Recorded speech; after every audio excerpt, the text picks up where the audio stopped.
ಸ್ವಾಗತ ಮತ್ತು ನಮಸ್ಕಾರಗಳನ್ನ ಮತ್ತೊಮ್ಮೆ ಹೇಳ್ತಾ,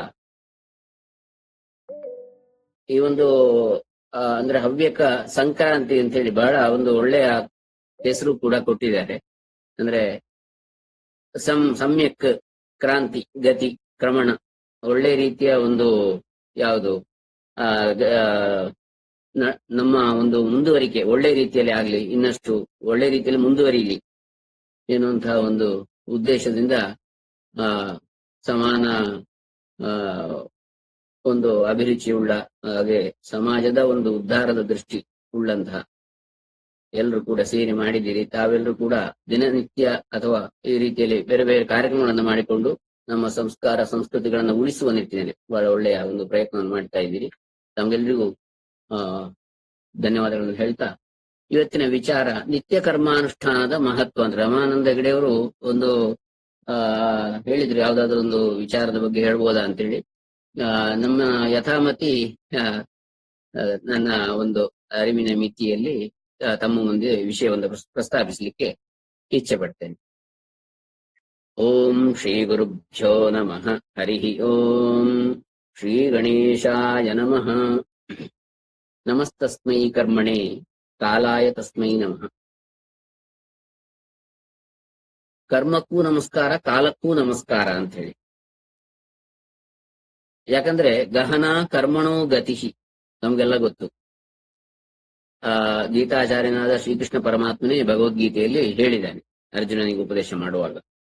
ಕರ್ಮದ ಗತಿ ಅತ್ಯಂತ ಗಹನವಾದದ್ದು, ರಹಸ್ಯವಾದದ್ದು.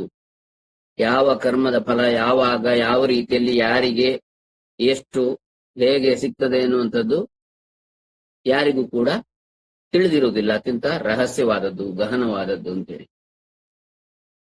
ಯತ್ ಕ್ರಿಯತೆ ಕರ್ತೃತ್ವ ಭೋಕ್ತೃತ್ವ ಭಾವೇನ ತತ್ ಕರ್ಮ ಭವತಿ ಅಂತೇಳಿ ನಿರೂಪಣೆ ಮಾಡಬಹುದು. ಕರ್ಮ ಅಂತ ಹೇಳಿದ್ರೆ ಕರ್ತೃತ್ವ ಮತ್ತೆ ಭೋಕ್ತೃತ್ವ. ಅಂದ್ರೆ ನಾನು ಕರ್ಮವನ್ನ ಮಾಡ್ತಾ ಇದ್ದೇನೆ, ಅದರ ಫಲವನ್ನ ನಾನೇ ಪಡೀಲಿಕ್ಕೆ ಬಯಸ್ತೇನೆ, ಆ ಮಾಡಿದ ಕರ್ಮದ ಫಲವನ್ನ. ಈ ರೀತಿಯ ಒಂದು ಭಾವನೆಯಿಂದ ಯಾವುದನ್ನ ನಾವು ಮಾಡ್ತೇವೆಯೋ ಅದು ಕರ್ಮ ಅಂತೇಳಿ ಅನಿಸ್ಕೊಳ್ತದೆ ಅಂತೇಳಿ.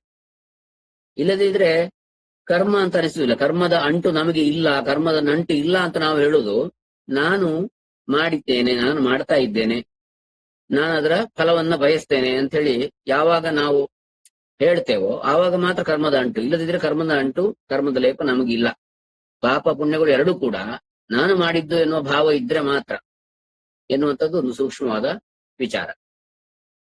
ಹಾಗಾಗಿ ಜ್ಞಾನಯೋಗದಲ್ಲಿ ಆ ಕರ್ತೃತ್ವವನ್ನೇ ಬಿಡುವಂತಹದ್ದು, ನಾನು ಮಾಡಿದ್ದಲ್ಲ ದೇಹೇಂದ್ರಿಯಾದಿಗಳು ಮಾಡುವಂಥದ್ದು ಎನ್ನುವಂಥದ್ದು ವೇದಾಂತದ ಉಪನಿಷತ್ತುಗಳು ಹೇಳುವಂಥದ್ದು. ಇರ್ಲಿ, ಒಟ್ಟಿನಲ್ಲಿ ಅಲ್ಲಿ ಈಶಾವಾಸ್ಯ ಉಪನಿಷತ್ತಿನಲ್ಲೂ ಹೇಳ್ತದೆ, ಕುರ್ವನ್ನೇವೇಹ ಕರ್ಮಾಣಿ ಜಿಜೀವಿಷೇತ್ ಶತಂ ಸಮಾಹ ಏವಂತ್ವಯಿ ನ ಅನ್ಯಥಾ ಇತಃ ಅಸ್ತಿ ನ ಕರ್ಮ ಲಿಪ್ಯತೆ ನರೇ ಅಂತ ಹೇಳಿ. ಅಂದ್ರೆ 106 ವರ್ಷಗಳು ನಾವು ಕರ್ಮವನ್ನ ಮಾಡುತ್ತಲೇ ಬದುಕಲಿಕ್ಕೆ ಇಚ್ಛಿಸಬೇಕು. ಅಂದ್ರೆ ಅದು ಯಾವ ರೀತಿಯಲ್ಲಿ ಅಂದ್ರೆ ಎರಡು ದೃಷ್ಟಿ. ಒಂದು ಕರ್ಮಯೋಗದ ಒಂದು ದೃಷ್ಟಿಯಲ್ಲಿ ಮಾಡಬೇಕು ಅಂತ, ಕರ್ಮವನ್ನು ಫಲಾಪೇಕ್ಷೆ ಇಲ್ಲದೆ, ಅಥವಾ ಮಾಡುವುದೆಲ್ಲವನ್ನು ಭಗವದರ್ಪಣ ಬುದ್ಧಿಯಿಂದ, ಅಥವಾ ಈಗ ಹೇಳಿದ ಹಾಗೆ ಆ ಕರ್ತೃತ್ವ ನಾನು ಮಾಡುವವ ಎನ್ನುವ ಭಾವ ಇಲ್ಲದೆ ಮಾಡುವಂಥದ್ದು, ಕೇವಲ ಲೋಕ ಸಂಗ್ರಹ ಬುದ್ಧಿಯಿಂದ, ಲೋಕೋಪಕಾರ ದೃಷ್ಟಿಯಿಂದ, ಅಥವಾ ಲೋಕಹಿತದ ದೃಷ್ಟಿಯಿಂದ, ಪರೋಪಕಾರ ದೃಷ್ಟಿಯಿಂದ, ಈ ಒಂದು ದೃಷ್ಟಿಯಿಂದ, ಅಥವಾ ಸ್ವಧರ್ಮದ ದೃಷ್ಟಿಯಿಂದ, ಸ್ವಕರ್ತವ್ಯ, ಸ್ವಧರ್ಮ ಕರ್ತವ್ಯ, ನಾನು ಇದನ್ನು ಮಾಡಬೇಕು, ನನ್ನ ಜವಾಬ್ದಾರಿ ಎನ್ನುವ ದೃಷ್ಟಿಯಿಂದ ನಮಗೆ ಏನು ಪರಮಾತ್ಮ ಯಾವ ಪಾತ್ರವನ್ನು ಕೊಟ್ಟಿದ್ದಾನೆ, ಸಮಾಜದಲ್ಲಿರ್ಬೋದು, ಕುಟುಂಬದಲ್ಲಿರ್ಬೋದು, ವೃತ್ತಿಯಲ್ಲಿರ್ಬೋದು, ಇದನ್ನ ನಾವು ಆ ಒಂದು ದೃಷ್ಟಿಯಿಂದ ಮಾಡುವಂಥದ್ದು. ಇದು ನಮಗೆ ಅದಕ್ಕೆ ನಿಷ್ಕಾಮ ಕರ್ಮ ಅಂತ ಹೇಳ್ತಾರೆ. ಯಾವುದೇ ಏನು ಕಾಮನೆಗಳು ಅಥವಾ ಬಯಕೆಗಳು ಅಥವಾ ಫಲಗಳು ಸಂಕಲ್ಪಗಳು ಇಲ್ಲದೆ ಮಾಡುವಂಥದ್ದು, ಇದು ಅತ್ಯಂತ ವಿಶೇಷವಾದ. ನಾವು ಒಂದು ದೇವಸ್ಥಾನಕ್ಕೆ ಹೋದ್ರೂ ಕೂಡ, ಅಥವಾ ಅಂದ್ರೆ ನಾವು ಪ್ರಾರ್ಥನೆ ಮಾಡುವಾಗ ಯಾವುದೇ, ಅಥವಾ ಸೇವೆ ಮಾಡುವಾಗ ಭಕ್ತಿಯಿಂದ, ಅಥವಾ ಲೋಕ ಉಪಕಾರ, ಲೋಕಶಾಂತಿಗೆ, ಲೋಕ ಕಲ್ಯಾಣಕ್ಕೆ ಅಂತ ಹೇಳಿ ಪ್ರಾರ್ಥನೆ ಮಾಡಿದ್ರೆ ಅದು ಬಹುದೊಡ್ಡ ಒಂದು ಪ್ರಾರ್ಥನೆ ಆಗ್ತದೆ. ಯಾಕಂದ್ರೆ ಅದರಿಂದಾಗಿ ನಾವು ಎಲ್ಲರ ಹಿತವನ್ನು ಬಯಸಿದಾಗ ಎಲ್ಲರ ಆಶೀರ್ವಾದ ಕೂಡ ನಮಗೆ ಸಿಗ್ತದೆ ಅಂತೇಳಿ, ಅವರೆಲ್ಲರೊಳಗಿರುವ ಪರಮಾತ್ಮನು ಕೂಡ ನಮ್ಗೆ ಅನುಗ್ರಹಿಸ್ತಾನೆ ಎನ್ನುವಂಥದ್ದು. ಹಾಗೆ ಮಾಡಿದ್ರೆ ನಮ್ಗೆ ಕರ್ಮ ನ ಲಿಪ್ಯತೆ, ಅಂತಹ ಮನುಷ್ಯನಿಗೆ ಕರ್ಮವು ಅಂಟಿಕೊಳ್ಳುವುದಿಲ್ಲ. ಹೀಗೆ ಮಾಡದೆ ಬೇರೆ ವಿಧಿ ಇಲ್ಲ ಅಂತ ಹೇಳಿ ಕೂಡ ಹೇಳ್ತದೆ ಈಶಾವಾಸ್ಯ ಉಪನಿಷತ್ತು. ಇಲ್ಲಿ ಇದ್ದಷ್ಟು ದಿವಸ ನಾವು ಏನು ಮಾಡದೆ ಸುಮ್ಮನೆ ಕೈಕಟ್ಟಿ ಕೂತ್ಕೊಳ್ಲಿಕ್ಕೆ ಆಗುದಿಲ್ಲ. ಯಾಕಂದ್ರೆ ನಹಿ ಕಶ್ಚಿತ್ ಕ್ಷಣಮಪಿ ಜಾತು ತಿಷ್ಠತ್ಯ ಕರ್ಮ ಕೃತ್ ಕಾರ್ಯತೆ ಹ್ಯವಶಃ ಕರ್ಮ ಸರ್ವ ಪ್ರಕೃತಿ ಜೈರ್ಗುಣೈಹಿ ಅಂತೇಳಿ ಭಗವದ್ಗೀತೆಯಲ್ಲಿ ಮತ್ತೆ ಗೀತಾಚಾರ್ಯ ಹೇಳಿದ್ದಾನೆ. ಒಂದು ಕ್ಷಣವೂ ಕೂಡ ಯಾವೊಬ್ಬನೂ ಕೂಡ ಯಾವೊಂದು ಜೀವಿಯೂ ಕೂಡ ಏನೂ ಮಾಡದೆ ಸುಮ್ನೆ ಕೂತ್ಕೊಳ್ಳುವ ಹಾಗಿಲ್ಲ. ಸುಮ್ನೆ ಕಣ್ಮುಚ್ಚಿ ಕೂತ್ರು ಕೂಡ ಮನಸ್ಸಿನಲ್ಲಿ ಯೋಚನೆಗಳು ಬರಬಹುದು. ಹಾಗಾಗಿ ಏನನ್ನೂ ಮಾಡದೆ ಕೂತ್ಕೊಳ್ಳುವುದು ಎನ್ನುವಂಥದ್ದು ಖಂಡಿತವಾಗಿಯೂ ಆಗುವುದಿಲ್ಲ ಎನ್ನುವುದನ್ನ ಕೃಷ್ಣನೇ ಹೇಳ್ತಾನೆ. ಯಾಕಂದ್ರೆ ಅದು ಪ್ರಕೃತಿಯೇ ಮಾಡಿಸ್ತದೆ ಅಂತ ಅವನಲ್ಲಿ. ಕಾರ್ಯತೆ ಹಿ ಅವಶಃ, ನಮ್ಮ ಯಾವುದು ಸ್ವಯಂ ತಾನಾಗಿ ಮಾಡಿಸ್ತದೆ ಪ್ರಕೃತಿ. ಅವಶನಾಗಿ ಅಂದ್ರೆ ತನಗೆ ಮಾಡ್ಬೇಕೆನ್ನೋ ಉದ್ದೇಶ ಇಲ್ಲದೆ ಇದ್ರೂ ಮಾಡಿ ಹೋಗ್ತದೆ ಅಂತ ಕರ್ಮಗಳು. ಹಾಗಾಗಿ ಇನ್ನು ಈ ಕರ್ಮವನ್ನ ನಾನು ಕರ್ಮದ ಬಗ್ಗೆ ಹೆಚ್ಚು ಹೇಳ್ತಾ ಇದ್ದೀನಿ, ಏನಿದು ಕರ್ಮ ಅಂತ ಅಂದ್ಕೊಳ್ಬೇಡಿ. ಕರ್ಮದ ವಿವಿಧ ಪ್ರಕಾರಗಳು. ನಾವು ಕರ್ಮ ಅಂದ್ರೆ ಸಾಮಾನ್ಯವಾಗಿ ಅಲ್ಲಿ ಕರ್ತೃ ಮಾಡುವವನು ಆ ಕರ್ಮಗಳ ಒಂದು ಗುಣದ ಆಧಾರದ ಮೇಲೆ, ಅಂದ್ರೆ ಕರ್ಮವನ್ನು ಮಾಡುವವನು ಗುಣದ ಆಧಾರದ ಮೇಲೆ ಕರ್ಮವನ್ನ ಸಾತ್ವಿಕ, ರಾಜಸ, ತಾಮಸ ಅಂತ ಹೇಳಿ ವಿಭಾಗ ಮಾಡಬಹುದು.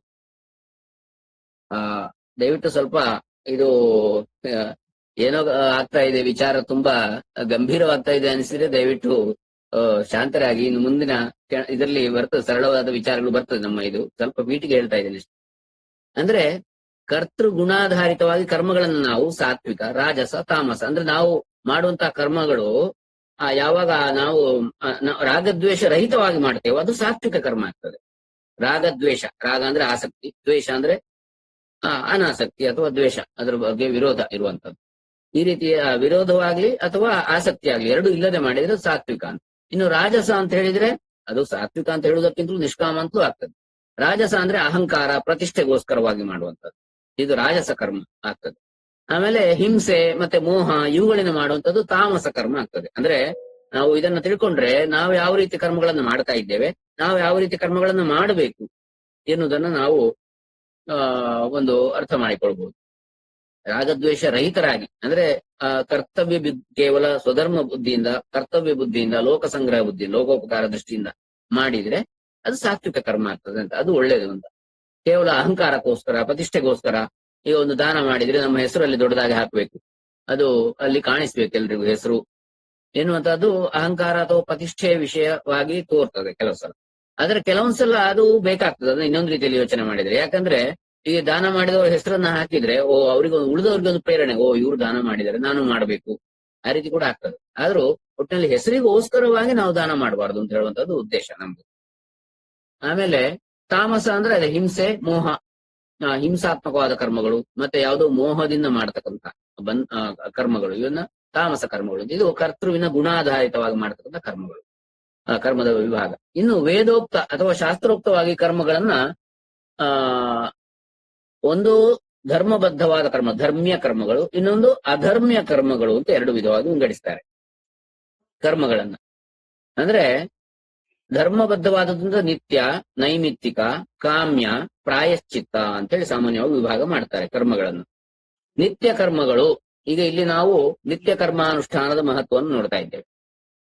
ನಿತ್ಯ ಕರ್ಮಗಳು ಅಂದ್ರೆ ಸಾಮಾನ್ಯವಾಗಿ ಬ್ರಹ್ಮಚಾರಿಗಳಿಗೆ ಬೇರೆ, ಸ್ವಲ್ಪ ಗೃಹಸ್ಥರಿಗೆ ಬೇರೆ ಇರ್ತದೆ ನಿತ್ಯ ಕರ್ಮಗಳು. ಸಂಧ್ಯಾ ವಂದನೆ, ಆಮೇಲೆ ಇದು ಬ್ರಹ್ಮಚಾರಿಗಳು ಉಪನಯನ ಆದ ಮೇಲೆ ಮಾಡುವಂತಹದ್ದು, ಗಾಯತ್ರಿ ಉಪದೇಶ ಆದ ಮೇಲೆ ಗಾಯತ್ರಿ ಜಪ, ಅಷ್ಟಾಕ್ಷರಿ, ಪಂಚಾಕ್ಷರಿ ಮುಖ್ಯವಾಗಿ. ಆಮೇಲೆ ಯಾವುದು ಮಾಡಬಹುದು ಬೇರೆ, ಮುಖ್ಯವಾಗಿ ಇವು ಮೂರು. ಗಾಯತ್ರಿ ವಿಶೇಷವಾಗಿ ಪ್ರತಿದಿನವೂ ಕೂಡ ಮಾಡ್ಬೇಕು. ಆಹಾರಹ ಸಂಧ್ಯಾ ಉಪಾಸೀತ ಅಂತ ಹೇಳಿ ಶಾಸ್ತ್ರಗಳು ಹೇಳ್ತವೆ. ಪ್ರತಿದಿನವೂ ಕೂಡ ಈ ಸಂಧ್ಯಾ ವಂದನೆಯನ್ನು ಮಾಡ್ಬೇಕು. ಗಾಯತ್ರಿ ಪುರಶ್ಚರಣ ಅಥವಾ ಗಾಯತ್ರಿ ಜಪವನ್ನ ಮಾಡದೇ ಇದ್ರೆ ಏನಾಗ್ತದೆ, ನಮ್ಮ ಬ್ರಾಹ್ಮಣತ್ವ ಹೋಗ್ತದೆ ಅಂತೇಳಿ. ಗಾಯತ್ರಿ ಸಂಧ್ಯಾಲೋಪ ಪ್ರಾಯಶ್ಚಿತ್ತ ಅಂತೇಳಿ ಮಾಡ್ತಾರೆ ಕರ್ಮ. ಯಾವುದೇ ಕರ್ಮಗಳನ್ನು ಮಾಡುವಾಗ, ಬೇರೆ ಬೇರೆ ಸಂಸ್ಕಾರಗಳನ್ನು ಮಾಡುವಾಗ ಸಂಧ್ಯಾಲೋಪ ಪ್ರಾಯಶ್ಚಿತ್ತ. ಯಾಕಂದ್ರೆ ಸಂಧ್ಯಾ ವಂದನೆ ಮಾಡದೇ ಇದ್ರೆ, ಬಿಟ್ಟು ಹೋಗಿದ್ರೆ ಮಧ್ಯದಲ್ಲಿ ಒಂದ್ ದಿವಸ ಎರಡು ದಿವಸ, ಅದರ ಲೋಪದ ಪ್ರಾಯಶ್ಚಿತ್ತ ಅಂತೇಳಿ ಕರ್ಮವನ್ನ ಪುರೋಹಿತರು ಮಾಡಿಸ್ತಾರೆ. ಹಾಗೆ ಗಾಯತ್ರಿ ಜಪ ಬಿಡ್ಲಿಕ್ಕಿಲ್ಲ, ಪ್ರತಿನಿತ್ಯ 2 ಹೊತ್ತು ಮಾಡ್ಲೇಬೇಕು ಉಪನಯನ ಆದ ಮೇಲೆ. ಯಾಕಂದ್ರೆ ಉಪನಯನ ಮಾಡುವುದರ ಮುಖ್ಯ ಉದ್ದೇಶ ಅದೇ. ಉಪನಯನ ಅಂತ ಹೇಳಿದ್ರೆ ಉಪ ಸಮೀಪೆ ನಯನ ಅಂದ್ರೆ ಹತ್ರ ಕರ್ಕೊಂಡು ಹೋಗುದು, ನಯನ ಅಂದ್ರೆ ಕೊಂಡು ಹೋಗುದು. ಯಾರಿನ ಗುರುವಿನ ಸಮೀಪ ಶಿಷ್ಯನನ್ನ ಕೊಂಡು ಹೋಗುವಂಥದ್ದು. ಅಂದ್ರೆ ಯಾರಿಗೀಗ ಮಗನಿಗೆ ಉಪನಯನ ಆದ್ರೆ ಆ ಮಗನನ್ನ ಆ ಗುರುವಿನ ಬಳಿಗೆ ಕೊಂಡು ಹೋಗುವಂತದ್ದು ಉಪನಯನ. ಬ್ರಹ್ಮೋಪದೇಶ ಅಂತ ಹೇಳ್ತೇವೆ. ಬ್ರಹ್ಮ ಅಂದ್ರೆ ವೇದ ಅಂತೇಳಿ ಅರ್ಥ. ಇನ್ನು ಗಾಯತ್ರಿ ಅಂತಲೂ ಹೇಳ್ಬೋದು, ಯಾಕಂದ್ರೆ ವೇದ ಮಾತೆ ಗಾಯತ್ರಿ. ವೇದಾಧಿಕಾರ ಸಿದ್ಧಿಸುವುದು ಉಪನಯನ ಆದಮೇಲೆ. ಆ ಉಪನಯನ ಆದ ಮೇಲೂ ಕೂಡ ಗಾಯತ್ರಿ ಜಪವನ್ನು ಸುಮಾರು 1 ವರ್ಷಗಳ ಕಾಲ ಮಾಡಿ ಆಮೇಲೆ ಉಪಕರ್ಮ ಆಗಿ ಆಮೇಲೆ ವೇದಾಧಿಕಾರ ಅಂತಲೂ ಹೇಳ್ತಾರೆ. ಯಾಕಂದ್ರೆ ಅಷ್ಟು ಆಗದೆ ಇದ್ರೆ ಅವನಿಗೆ ವೇದದ ಉಚ್ಚಾರಣೆಗೆ ಬೇಕಾದಂತ ಯೋಗ್ಯತೆ ಸಿದ್ಧಿಸುವುದಿಲ್ಲ ಅಂತೇಳಿ ಹೇಳುವಂಥದ್ದು. ಹಾಗಾಗಿ ಉಪಕರ್ಮ ಅಂತೇಳಿ ಯಜುರುಪಕರ್ಮ ದಿವಸ ನಾವು ಮಾಡ್ತೇವೆ. ಅದಕ್ಕಿಂತ ಮೊದಲು ಶ್ಯಾಮಲಕ್ಕ ಮ್ಯೂಟ್ ಮಾಡ್ಕೊಳ್ಳಿಲ್ಲ. ಸರಿ. ಹಾಗೆ ಅದು ನಿತ್ಯ ಕರ್ಮಗಳು ಬೇರೆ ಬೇರೆ ಇದೆ. ಮುಖ್ಯವಾಗಿ ಸಂಧ್ಯಾ ವಂದನೆ, ಆಮೇಲೆ ಅಗ್ನಿಹೋತ್ರ ಇದೆ ಇವರಿಗೆ, ಬ್ರಹ್ಮಚಾರಿಗಳಿಗೆ, ಇವರಿಗೆ ಗೃಹಸ್ಥರಿಗೆ ಆದ್ರೆ ವೈಶ್ವದೇವ ಇದೆ, ಇವೆಲ್ಲ ಇದೆ. ಆಮೇಲೆ ನೈಮಿತ್ತಿಕ ಕರ್ಮಗಳು. ನೈಮಿತ್ತಿಕ ಕರ್ಮಗಳು ಅಂದ್ರೆ ಒಂದು ನಿಮಿತ್ತವಾಗಿ ಮಾಡುವಂತಹ ಕರ್ಮಗಳು. ಯಾವ ನಿಮಿತ್ತ ಅಂತ ಹೇಳಿದ್ರೆ ಹಬ್ಬ ಹರಿದಿನಗಳು. ಈಗಾಗಲೇ ಹೇಳಿದ್ರು ರಮಾನಂದ ಹೆಗಡೆ ಅವರು. ಹಬ್ಬ ಹರಿದಿನಗಳ ಆಚರಣೆ, ವ್ರತ, ಉಪವಾಸ ಇತ್ಯಾದಿಗಳು ಆ ನಿಮಿತ್ತವಾಗಿ ತನ್ನಿಮಿತ್ತವಾಗಿ ಮಾಡುವಂತದ್ದು. ಯಾವುದೋ ಒಂದು ಈಗ ಶ್ರೀಕೃಷ್ಣ ಜನ್ಮಾಷ್ಟಮಿಯೋ, ಶಿವರಾತ್ರಿಯೋ ಅಥವಾ ನವರಾತ್ರಿಯೋ ಯಾವುದೋ ಇದೆ, ಶ್ರೀರಾಮನವಮಿಯೋ, ಆ ಸಂದರ್ಭದಲ್ಲಿ ಆ ನಿಮಿತ್ತವಾಗಿ ಮಾಡುವಂಥದ್ದು ನೈಮಿತ್ತಿಕ. ಇನ್ನು ಕಾಮ್ಯ ಕರ್ಮಗಳು ಅಂದ್ರೆ ಯಾವುದೋ ಒಂದು ಉದ್ದೇಶವನ್ನು ಬಯಸಿ ಮಾಡುವಂಥದ್ದು. ಶಾಂತಿ ಕರ್ಮ, ತುಷ್ಟಿ ಕರ್ಮ, ಪುಷ್ಟಿ ಕರ್ಮ, ಇದೆಲ್ಲ ಇಷ್ಟಿ ಇತ್ಯಾದಿಗಳನ್ನು ಮಾಡ್ತೇವೆ. ಈಗ ಪುತ್ರಕಾಮಿ ಇಷ್ಟಿ ಅಂದ್ರೆ ಸಂತಾನ ಪ್ರಾಪ್ತಿಗೆ ಅದಕ್ಕೋಸ್ಕರ ಮಾಡುವಂತದ್ದು. ಹಾಗೆ ಇವೆಲ್ಲ ಕಾಮ್ಯ ಕರ್ಮಗಳು. ಇನ್ನು ಪ್ರಾಯಶ್ಚಿತ್ತ ಕರ್ಮಗಳು, ಸಂಧ್ಯಾಲೋಪ ಪ್ರಾಯಶ್ಚಿತ್ತ ಈಗಾಗಲೇ ಹೇಳಿದೆ. ಆಮೇಲೆ ಕೂಷ್ಮಾಂಡ ಪ್ರಾಯಶ್ಚಿತ್ತ ಇತ್ಯಾದಿಗಳು ಮಾಡ್ತಾರೆ. ಇವೆಲ್ಲ ಯಾವುದೋ ಯಾವುದೋ ತಪ್ಪಾದದ್ದನ್ನ, ಪ್ರಮಾದವನ್ನ ಸರಿಪಡಿಸಲಿಕ್ಕೆ ಮಾಡತಕ್ಕಂತ ಪ್ರಾಯಶ್ಚಿತ್ತ ಕರ್ಮಗಳು. ಇಷ್ಟು ಧರ್ಮ್ಯವಾದ ಕರ್ಮಗಳು. ಇನ್ನು ಅಧರ್ಮ್ಯವಾದದ್ದು ಅಂದ್ರೆ ನಿಷಿದ್ಧ ಕರ್ಮಗಳು ಅಂತೇಳಿ. ನಿಷಿದ್ಧ ಅಂದ್ರೆ ಮಾಡಬಾರದ ಕರ್ಮಗಳು. ಉದಾಹರಣೆಗೆ ಕಳಂಜ ಭಕ್ಷಣ ಅಂತ ಹೇಳ್ತಾರೆ, ಅಂದ್ರೆ ಮಾಂಸ ಭಕ್ಷಣ, ಮಾಂಸ ತಿನ್ನುವಂತಹದ್ದು, ಮೊಟ್ಟೆ ತಿನ್ನುವಂತಹದ್ದು, ಅಥವಾ ಮದ್ಯ ಕುಡಿಯುವಂತಹದ್ದು, ಸಾರಾಯಿ, ಮದ್ಯ ಯಾವುದೋ ಒಂದು. ಹೀಗೆ ಇವೆಲ್ಲ ನಿಷಿದ್ಧವಾದ ಕರ್ಮಗಳು ಬ್ರಾಹ್ಮಣರಿಗೆ. ಹಾಗಾಗಿ ಅವು ಹೀಗೆ ವೇದೋಕ್ತ ಶಾಸ್ತ್ರೋಕ್ತವಾಗಿ ಈ ರೀತಿಯಾಗಿ ಕರ್ಮಗಳನ್ನು ವಿಭಾಗಿಸಬಹುದು. ಇನ್ನು ಕರ್ಮ ಸಿದ್ಧಾಂತ ಅಥವಾ ಈ ಕಾಲ ಮತ್ತು ಫಲ ಪ್ರಾಪ್ತಿಯ ಭೇದದಿಂದ ಕರ್ಮಗಳನ್ನ ಇನ್ನೊಂದು ರೀತಿಯಲ್ಲಿ ವಿಭಾಗ ಮಾಡಬಹುದು. ಸಂಚಿತ ಕರ್ಮ, ಪ್ರಾರಬ್ಧ ಕರ್ಮ, ಆಮೇಲೆ ಆಗಾಮಿ ಅಥವಾ ಭಾವಿ ಕರ್ಮ, ಆಮೇಲೆ ಕ್ರಿಯಮಾಣ ಕರ್ಮ ಅಂತ ಹೇಳಿ ಹೀಗೆ ಈ ರೀತಿಯಾಗಿ ವಿಭಾಗ ಮಾಡಬಹುದು ಕರ್ಮಗಳನ್ನು. ಸಂಚಿತ ಕರ್ಮ ಅಂತ ಹೇಳಿದ್ರೆ ಈಗಾಗಲೇ ನಾವು ಹಿಂದೆ ಈ ಜನ್ಮದಲ್ಲಿ, ಜನ್ಮನಿ ಜನ್ಮ ಜನ್ಮಾಂತರ ಅಂತ ಹೇಳ್ತೇವೆ. ಯಾವುದೋ ಎಷ್ಟೋ ಜನ್ಮ, 84 ಲಕ್ಷ ಯೋನಿಗಳು ಅಂತ ಹೇಳ್ತಾರೆ. ಅಂದ್ರೆ ಬೇರೆ ಬೇರೆ ಜನ್ಮಗಳು, 84 ಲಕ್ಷ ವಿವಿಧ ಜಾತಿಯ ಜನ್ಮಗಳಿವೆ ಅಂತ, ವಿವಿಧ ಜೀವ ಜಾತಿಗಳಿವೆ ಲೋಕದಲ್ಲಿ. ಆದ್ರೆ ಆ ಒಂದೊಂದರಲ್ಲಿಯೂ ಕೂಡ, ಈಗ ಉದಾಹರಣೆಗೆ ನಾಯಿ ಆ ನಾಯಿಯಲ್ಲಿಯೇ ಬೇರೆ ಬೇರೆ ಜಾತಿಗಳಿವೆ. ಆಮೇಲೆ ಒಂದೇ ಜಾತಿಯಲ್ಲಿ, ಅಂದ್ರೆ ಈಗ ನಾಯಿಯಾಗಿ ಎಷ್ಟು ಸಲ ಹುಟ್ಟಿರ್ಬೋದು ಒಬ್ಬ, ಅಂದ್ರೆ ಒಂದು ಉದಾಹರಣೆ ಕೊಟ್ಟದ್ದು, ಒಂದು ಜೀವಿ ಒಂದು ಪಕ್ಷಿಯಾಗಿ, ಒಂದು ಕಾಗೆಯಾಗಿ ಬೇರೆ ಪಕ್ಷಿಯಾಗಿ, ಪಕ್ಷಿಯಲ್ಲಿ ಕಾಗೆ ಇದೆ, ಕೋಗಿಲೆ ಇದೆ, ಬೇರೆ ಬೇರೆ ಇದೆ, ಗಿಳಿ ಇದೆ, ಹೀಗೆ ಹುಟ್ಟಿರ್ಬೋದು. ಅದೆಲ್ಲ ಲೆಕ್ಕ ಹಾಕಿದ್ರೆ ಎಷ್ಟು ಆಗ್ತದೆ? ಒಟ್ಟಿನಲ್ಲಿ 84 ವಿವಿಧ ಯೋನಿಗಳು ಅಂತ, ವಿವಿಧ ಜನ್ಮಗಳು ಇವೆ, 84 ಲಕ್ಷ. ಅದರಲ್ಲಿ ಒಂದೊಂದರಲ್ಲಿ ಎಷ್ಟೆಷ್ಟು ಇದೆ ಅದು ಅನೇಕ ಇದೆ. ಈಗ ಒಟ್ಟಿನಲ್ಲಿ ನಮ್ಮ ಎಷ್ಟೆಷ್ಟೋ ಜನ್ಮಗಳಲ್ಲಿ ಮಾಡಿರತಕ್ಕಂಥ, ಈಗ ಪ್ರಾಣಿ ಪಕ್ಷಿಗಳ ರೂಪದಲ್ಲಿ ಮಾಡಿದಾಗ ಅದಕ್ಕೆ ಕರ್ಮ, ಅಲ್ಲಿ ಕರ್ತೃತ್ವ ಭೋಕ್ತೃತ್ವ ಇಲ್ಲ, ಅಲ್ಲಿ ಅದರಿಂದ ಪುಣ್ಯ ಪಾಪಗಳು ಇಲ್ಲ ಅಂತೇಳಿ ಹೇಳ್ತಾರೆ. ಯಾಕಂದ್ರೆ ಅವುಗಳಿಗೆ ವಿವೇಕ ಇಲ್ಲ, ನಮ್ಮ ಹಾಗೆ ಯೋಚನೆ ಮಾಡುವಂತವ, ಅಂದ್ರೆ ಇದಿಲ್ಲ ಅಂತ ಹೇಳುವಂತದ್ದು, ವಿವೇಚನೆ ಇಲ್ಲ. ಹಾಗಾಗಿ ಒಂದು ತೊಂದರೆ ಕೊಡಬೇಕು ಅಂತೇಳಿ ಉದ್ದೇಶಪೂರ್ವಕ ಕೊಡುವುದಿಲ್ಲ. ಹಸಿವಿಗೋಸ್ಕರ ಬೇರೆ ಪ್ರಾಣಿಗಳನ್ನ ಹೊಟ್ಟೆ ತುಂಬಿಸ್ಕೊಳ್ಳಿಕ್ಕೆ ತಿಂತವೆ ಇತ್ಯಾದಿ. ಆದ್ರೆ ಮನುಷ್ಯ ಮಾತ್ರ ಹಾಗಲ್ಲ, ಅವನು ಬುದ್ಧಿಯನ್ನು ಉಪಯೋಗಿಸಿ ಮಾಡುವಂತಹದ್ದು. ಈಗ ಒಂದು ಮರ್ಡರ್ ಮಾಡೋದಿರ್ಬೋದು, ಇಲ್ಲ ಹಿಂಸೆ ಮಾಡೋದಿರ್ಬೋದು, ಯಾವುದೇ ಇರ್ಬೋದು. ಹಾಗಾಗಿ ಒಟ್ಟಿನಲ್ಲಿ ಸಂಚಿತ ಕರ್ಮ ಅಂದ್ರೆ ನಾವು ಹಿಂದೆ ಮಾಡಿದ ಕರ್ಮಗಳ ಸಂಗ್ರಹ, ಸಂಚಿತ ಕಲೆಕ್ಷನ್. ಅದು ಈ ಜನ್ಮದಲ್ಲಿ ಇರ್ಬೋದು, ಇದಕ್ಕೆ ಹಿಂದಿನ ಎಷ್ಟೋ ಜನ್ಮಗಳಲ್ಲಿ ಇರ್ಬೋದು. ನಾವು ಎಷ್ಟು ಸಲ ಹುಟ್ಟಿದ್ದೇವೆ ನಮಗ್ ಗೊತ್ತಿಲ್ಲ. ಹಾಗಾಗಿ ಅದರಲ್ಲಿ ಜಾತಿ ಸ್ಮರರು ಅಂತ ಹೇಳ್ತಾರೆ. ಯಾರಿಗೆ ಹಿಂದಿನ ಜನ್ಮದ ಸ್ಮರಣೆ ಉಂಟೋ ಅಂತಹ ಮಹಾಪುಣ್ಯವಂತರು, ಮಹಾತ್ಮರು ಯಾರಿರ್ತಾರೆ. ಉದಾಹರಣೆಗೆ ಗೌತಮ ಬುದ್ಧನ ಕಥೆಯನ್ನು ನಾವು ನೋಡ್ತೇವೆ, ಬುದ್ಧ ಜಾತಕ ಕಥೆಗಳು ಅಂತ. ಅವನ ಹಿಂದಿನ ಜನ್ಮಗಳಲ್ಲಿ ಅವನು ಏನೇನಾಗಿದ್ದ ಅಂತ ಹೇಳಿ ಅದರಲ್ಲಿ ಹೇಳ್ತಾರೆ. ಹಾಗೆ ಕೆಲವು ಮಹಾತ್ಮರಿಗೆ ಹಿಂದಿನ ಜನ್ಮದ ನೆನಪಿರ್ತದೆ ಅಂತ ಹೇಳ್ತಾರೆ. ಅವರನ್ನ ಜಾತಿ ಸ್ಮರರು ಅಂತ. ಜಾತಿ ಅಂದ್ರೆ ಹುಟ್ಟು, ಅವರ ಹಿಂದಿನ ಹುಟ್ಟುಗಳ ಸ್ಮರಣೆ ಇದೆ ಅವರಿಗೆ. ಇದು ಸಂಚಿತ ಕರ್ಮ, ಹಿಂದಿನ ಎಲ್ಲ ಕರ್ಮಗಳ ಸಂಚಯ. ಇನ್ನು ಪ್ರಾರಬ್ಧ ಕರ್ಮ ಅಂತ ಹೇಳಿದ್ರೆ ಈಗಾಗಲೇ ಆ ಸಂಚಿತ ಕರ್ಮದ ಒಂದು ಭಾಗವಾಗಿ ನಮಗೆ ಯಾವುದು ಫಲ ಕೊಡ್ಲಿಕ್ಕೆ ಆರಂಭ ಆಗಿದೋ ಅದನ್ನ ಪ್ರಾರಬ್ಧ ಕರ್ಮ ಅಂತೇಳಿ ಹೇಳ್ತಾರೆ. ಪ್ರಾರಬ್ಧ ಆರಂಭವಾದದ್ದು ಅಂತೇಳಿ. ಇನ್ನು ಹಾಗಾಗಿ ಅದು ಹೇಗೆ ಅಂದ್ರೆ ಬಾಣ ಬಿಟ್ಟ ಹಾಗೆ, ಬಿಟ್ಟ ಬಾಣ ಹೋಗಿ ಅದು ಗುರಿಯನ್ನು ಸೇರ್ಲೇಬೇಕು. ಹಾಗೆ ಪ್ರಾರಬ್ಧ ಕರ್ಮ ಫಲ ಕೊಡ್ಲಿಕ್ಕೆ ಶುರುವಾದ ಮೇಲೆ ಅದು ಆ ಫಲ ಅದರ ಕರ್ಮ ಆ ಫಲ ಮುಗಿಯುವವರೆಗೂ ಅದು ಕೊಡ್ತಾ ಇರ್ತದೆ. ಹಾಗಾಗಿ ಈಗ ಏನ್ ಹೇಳ್ತಾರೆ ವೇದಾಂತಗಳಲ್ಲಿ, ಬ್ರಹ್ಮಸೂತ್ರದಲ್ಲಿ ಹೇಳ್ತಾರೆ, ಅಂದ್ರೆ ಬ್ರಹ್ಮಜ್ಞಾನಿ ಆದವನು ಏನು, ಅವನು ಜೀವನ್ ಮುಕ್ತನು, ಬ್ರಹ್ಮ ಜ್ಞಾನ ಆದವನು ಬದುಕಿದ್ದು ಅವನು ಮುಕ್ತನು. ಆದ್ರೂ ಅವನ ಶರೀರ ಇರ್ತದೆ ಎಲ್ಲಿವರೆಗೆ ಅಂದ್ರೆ ಅವನ ಪ್ರಾರಬ್ಧ ಇರುವವರೆಗೆ. ಅಂದ್ರೆ ಈ ಜನ್ಮ ಅವನಿಗೆ ನಡೀತಾ ಇರ್ತದೆ, ಅವನ ಪ್ರಾರಬ್ಧದ ದೆಸೆ, ಹಿಂದಿನ ಸಂಚಿತದಲ್ಲಿ ಈಗ ಫಲ ಕೊಡ್ಲಿಕ್ಕೆ ಆರಂಭವಾದದ್ದು ಯಾವುದು ಅದು ಆ ಕರ್ಮದ ಫಲ, ಅದು ಮುಗಿಯುವವರೆಗೆ ಆ ಶರೀರ ಇರ್ತದೆ ಅಂತೇಳಿ. ಹಾಗಾಗಿ ಅದು ಪ್ರಾರಬ್ಧ ಕರ್ಮ ಅಂತ. ಫಲ ಕೊಡ್ಲಿಕ್ಕೆ ಆರಂಭವಾದದ್ದು ಅದನ್ನ ಮಧ್ಯದಲ್ಲಿ ತುಂಡರಿಸ್ಲಿಕ್ಕೆ ಆಗುದಿಲ್ಲ, ಆ ಕರ್ಮವನ್ನ ನಾಶ ಮಾಡ್ಲಿಕ್ಕೆ ಆಗುದಿಲ್ಲ. ಸಂಚಿತ ಕರ್ಮವನ್ನು ನಾಶ, ಜ್ಞಾನಾಗ್ನಿ ದಗ್ಧ ಕರ್ಮಾಣಂ ಅಂತ ಬರ್ತದೆ ಗೀತೆಯಲ್ಲಿ. ಜ್ಞಾನಾಗ್ನಿಯಿಂದ ಸುಡಬಹುದು ಯಾವುದು ಕರ್ಮವನ್ನು, ಆದ್ರೆ ಪ್ರಾರಬ್ಧವನ್ನು ಆಗುದಿಲ್ಲ ಅಂತ ಹೇಳ್ತಾರೆ. ಆದ್ರೆ ಇನ್ನು ಸೂಕ್ಷ್ಮವಾಗಿ ನೋಡಿದ್ರೆ ಪ್ರಾರಬ್ಧ ಕರ್ಮವು ಕೂಡ ಯಾರಿಗೆ ಅಂತ ಬ್ರಹ್ಮಜ್ಞಾನ ತಿಳಿದಿರ್ತಾನೆ. ನನಗಲ್ಲ, ಅದು ದೇಹಕ್ಕೆ, ಇಂದ್ರಿಯಗಳಿಗೆ, ಮನಸ್ಸಿಗೆ, ಬುದ್ಧಿಗೆ. ನ ಅಹಂ ದೇಹ ನ ಇಂದ್ರಿಯಾಣಿ ನ ಅಂತರಂಗಂ ನ ಅಹಂಕಾರ. ಹಾಗಾಗಿ ನಾನು ಇದು ಯಾವುದು ಅಲ್ಲ ಅಂತ ಆದ್ಮೇಲೆ, ನಾನು ಆತ್ಮಸ್ವರೂಪಿ ಅಥವಾ ಬ್ರಹ್ಮಸ್ವರೂಪಿ ಅಂತೇಳಿ ಆದ್ಮೇಲೆ ಈ ಪ್ರಾರಬ್ಧ ಕರ್ಮವು ಕೂಡ ಯಾರಿಗೆ ಅಂದ್ರೆ ಶರೀರಕ್ಕೆ, ಇಂದ್ರಿಯಗಳಿಗೆ, ಮನಸ್ಸಿಗೆ, ಹೊರತು ನನಗಲ್ಲ. ಹಾಗಾಗಿ ಜ್ಞಾನಿಗೆ ಯಾವುದೂ ಇಲ್ಲ ಕರ್ಮಗಳು ಇರ್ಲಿ. ಆಮೇಲೆ ಹಾಗಾಗಿ ಕರ್ಮಗಳೆಲ್ಲ ನಾವು ಹೇಳುವಂತ ನಿತ್ಯ ಕರ್ಮ ಇರುವುದು, ಯಾವುದೇ ಕರ್ಮ ಇರಬಹುದು, ಯಾರಿಗೆ ಅಂತ ಹೇಳಿದ್ರೆ ವೇದಾಂತದ ದೃಷ್ಟಿಯಿಂದ ಅಥವಾ ಶಂಕರರ ದೃಷ್ಟಿಯಿಂದ ಇದು ಅಜ್ಞಾನಿಗೆ ಅಂತ ಹೇಳ್ತಾರೆ. ಅಜ್ಞಾನಿ ಅಂದ್ರೆ ಏನು, ಬ್ರಹ್ಮಜ್ಞಾನವಾಗದವನಿಗೆ ಅಂತ. ಲೌಕಿಕವಾಗಿ ಅಜ್ಞಾನಿ ಅಲ್ಲ, ವೇದಾಂತದ ದೃಷ್ಟಿಯಿಂದ ಅಜ್ಞಾನಿ ಅಂತೇಳಿ. ಬ್ರಹ್ಮಜ್ಞಾನಿ ಯಾರಿಗೆ ಆಗಿಲ್ವೋ ಅವರಿಗೆಲ್ಲ ಈ ಕರ್ಮಗಳು ಬೇಕು. ಯಾಕೆ ಅಂದ್ರೆ ಕರ್ಮದಿಂದ ಚಿತ್ತಶುದ್ಧಿ, ಚಿತ್ತಶುದ್ಧಿಯಿಂದ ಚಿತ್ತ ಏಕಾಗ್ರತೆ, ಚಿತ್ತದ ಏಕಾಗ್ರತೆಯಿಂದ ಉಪಾಸನೆ ಧ್ಯಾನ ಸುಗಮವಾಗ್ತದೆ, ಭಕ್ತಿಯೋಗ ಸಿದ್ಧಿ ಆಗ್ತದೆ. ಕರ್ಮಯೋಗದಿಂದ ಭಕ್ತಿಯೋಗ, ಭಕ್ತಿಯೋಗ ಉಪಾಸನಾ ಯೋಗ, ಧ್ಯಾನ ಯೋಗ. ಅದರಿಂದ ಆ ಚಿತ್ತ ಏಕಾಗ್ರತೆ ಫೋಕಸಿಂಗ್ ಆದ ಮೇಲೆ ಚಿತ್ತ ಶುದ್ಧಿ ಆಗದೆ ಫೋಕಸ್ ಮಾಡ್ಲಿಕ್ಕೆ ಆಗುದಿಲ್ಲ, ಏಕಾಗ್ರತೆ ಬರುವುದಿಲ್ಲ. ಏಕಾಗ್ರತೆ ಬಂದ ಮೇಲೆ ಏನು ಜ್ಞಾನ ಯೋಗ ಅಂದ್ರೆ ನನ್ನ ಸ್ವರೂಪ ಜ್ಞಾನ, ನಾನು ಯಾರು ಇತ್ಯಾದಿಗಳು ನಮಗೆ ಪ್ರಶ್ನೆ ಬರ್ಲಿಕ್ಕೆ ಶುರುವಾಗ್ತದೆ, ಅರ್ಥ ಆಗ್ಲಿಕ್ಕೆ ಶುರುವಾಗ್ತದೆ. ಅಂತ ವಿಚಾರಗಳು, ವೇದಾಂತ ವಿಚಾರಗಳು ಅರ್ಥ ಆಗ್ಲಿಕ್ಕೆ ಶುರುವಾಗ್ತದೆ. ಹಾಗಾಗಿ ಅದಕ್ಕೆ ಇವೆಲ್ಲ ಬೇಕು ಅಂತ ಹೇಳುವಂಥದ್ದು. ಕರ್ಮ ನೇರವಾಗಿ ಮೋಕ್ಷಕ್ಕೆ ಕಾರಣವಾಗದಿದ್ರು ಪರೋಕ್ಷವಾಗಿ ಆಗ್ತದೆ ಎನ್ನುವಂಥದ್ದು. ಹೀಗೆ ಇದು ಪ್ರಾರಬ್ಧ ಕರ್ಮ. ಆಮೇಲೆ ಆಗಾಮಿ ಕರ್ಮ ಅಥವಾ ಭಾವಿ ಕರ್ಮ ಅಂದ್ರೆ ಇನ್ನು ಮುಂದೆ ಫಲ ಕೊಡಬಹುದಾದಂಥದ್ದು. ಈ ಹಿಂದೆ ಮಾಡಿದ್ದು ಮುಂದೆ ಫಲ ಕೊಡುವಂಥದ್ದು ಆಗಾಮಿ ಅಥವಾ ಭಾವಿ, ಇನ್ನು ಬರಬಹುದಾದ ಫಲಗಳು ಅಂತ. ಇನ್ನು ಕ್ರಿಯಮಾಣ ಕರ್ಮ ಅಂತ ಹೇಳ್ತಾರೆ, ಅಂದ್ರೆ ಇನ್ನು ಮುಂದೆ ಮಾಡಬಹುದಾದ ಕರ್ಮಗಳು, ಇನ್ನು ಮುಂದೆ ನಾನು ಮಾಡಬಹುದಾದ ಕರ್ಮಗಳು ಕ್ರಿಯಮಾಣ ಕರ್ಮ. ಆಗಾಮಿ ಅಥವಾ ಭಾವಿ ಅಂದ್ರೆ ಇನ್ನು ಮುಂದೆ ಫಲ ಕೊಡಬಹುದಾದ ಹಿಂದೆ ಮಾಡಿದ ಕರ್ಮಗಳು. ಹೀಗೆ ಬೇರೆ ಬೇರೆ ಇರ್ಲಿ. ಒಟ್ನಲ್ಲಿ ಇಲ್ಲಿ ಭಗವದ್ಗೀತೆ ಏನ್ ಹೇಳ್ತಾರೆ, ಶಮೋ ದಮಸ್ತಪ ಶೌಚಂ ಕ್ಷಾಂತಿರಾರ್ಜವಮೇವ ಚ ಜ್ಞಾನಂ ವಿಜ್ಞಾನ ಆಸ್ತಿಕ್ಯಂ ಬ್ರಹ್ಮಕರ್ಮ ಸ್ವಭಾವಜಂ.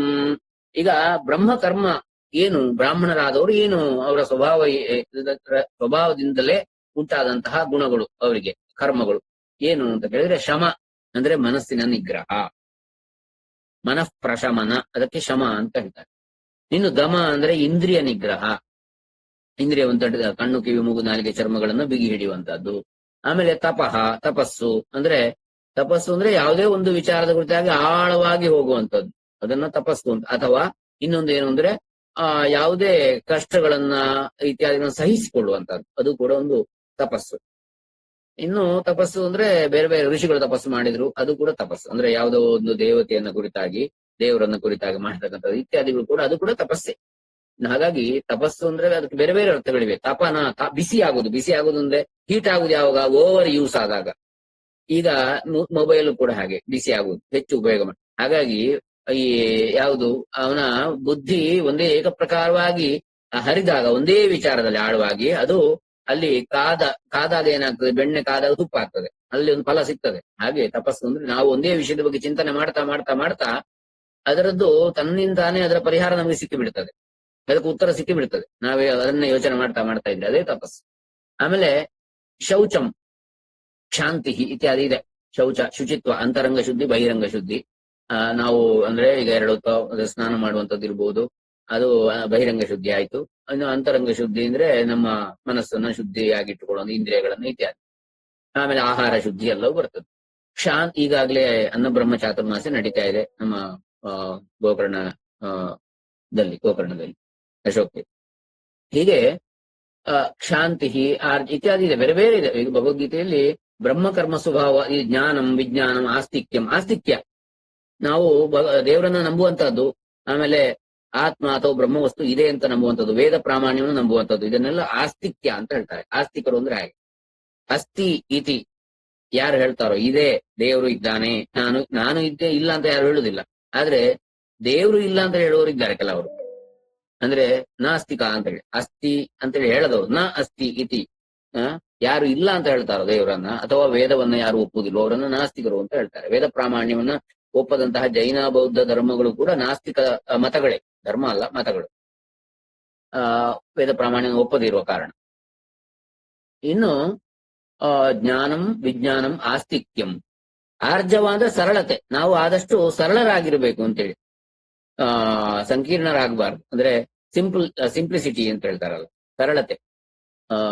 ಆಮೇಲೆ ಇವೆಲ್ಲ ನಮ್ಮ ಇದರಲ್ಲಿ ಬರ್ತದೆ ಕರ್ಮಗಳು. ಹಾಗೆ ಬ್ರಹ್ಮಕರ್ಮ ಸ್ವಭಾವಜಂ, ಇವೆಲ್ಲ ಬ್ರಹ್ಮಕರ್ಮ ಸ್ವಭಾವ. ಹಾಗೆ ಕ್ಷತ್ರಿಯರಿಗೆ ಯಾವುದಿದೆ, ಶೌರ್ಯ, ತೇಜಸ್ಸು, ಧೃತಿ, ದಾಕ್ಷ್ಯ, ಆಮೇಲೆ ಯುದ್ಧದಲ್ಲಿ ಪಲಾಯನ ಮಾಡದೇ ಇರುವಂತದ್ದು, ದಾನ ಮಾಡುವಂಥದ್ದು, ಆಮೇಲೆ ಈಶ್ವರ ಭಾವ ಅಂದ್ರೆ ಒಡೆತನ, ಕ್ಷತ್ರಿಯ ರಾಜರಾಗಿರುವಂತದ್ದು, ಮಾಡಿಸುವಂಥದ್ದು ಕೆಲಸಗಳನ್ನ, ಇದು ಕ್ಷತ್ರ ಕರ್ಮ ಸ್ವಭಾವ. ಆಮೇಲೆ ಕೃಷಿ, ಗೋರಕ್ಷ, ವಾಣಿಜ್ಯ, ಗೋರಕ್ಷಣೆ, ವಾಣಿಜ್ಯ, ವ್ಯಾಪಾರ, ಇದು ವೈಶ್ಯ ಕರ್ಮ.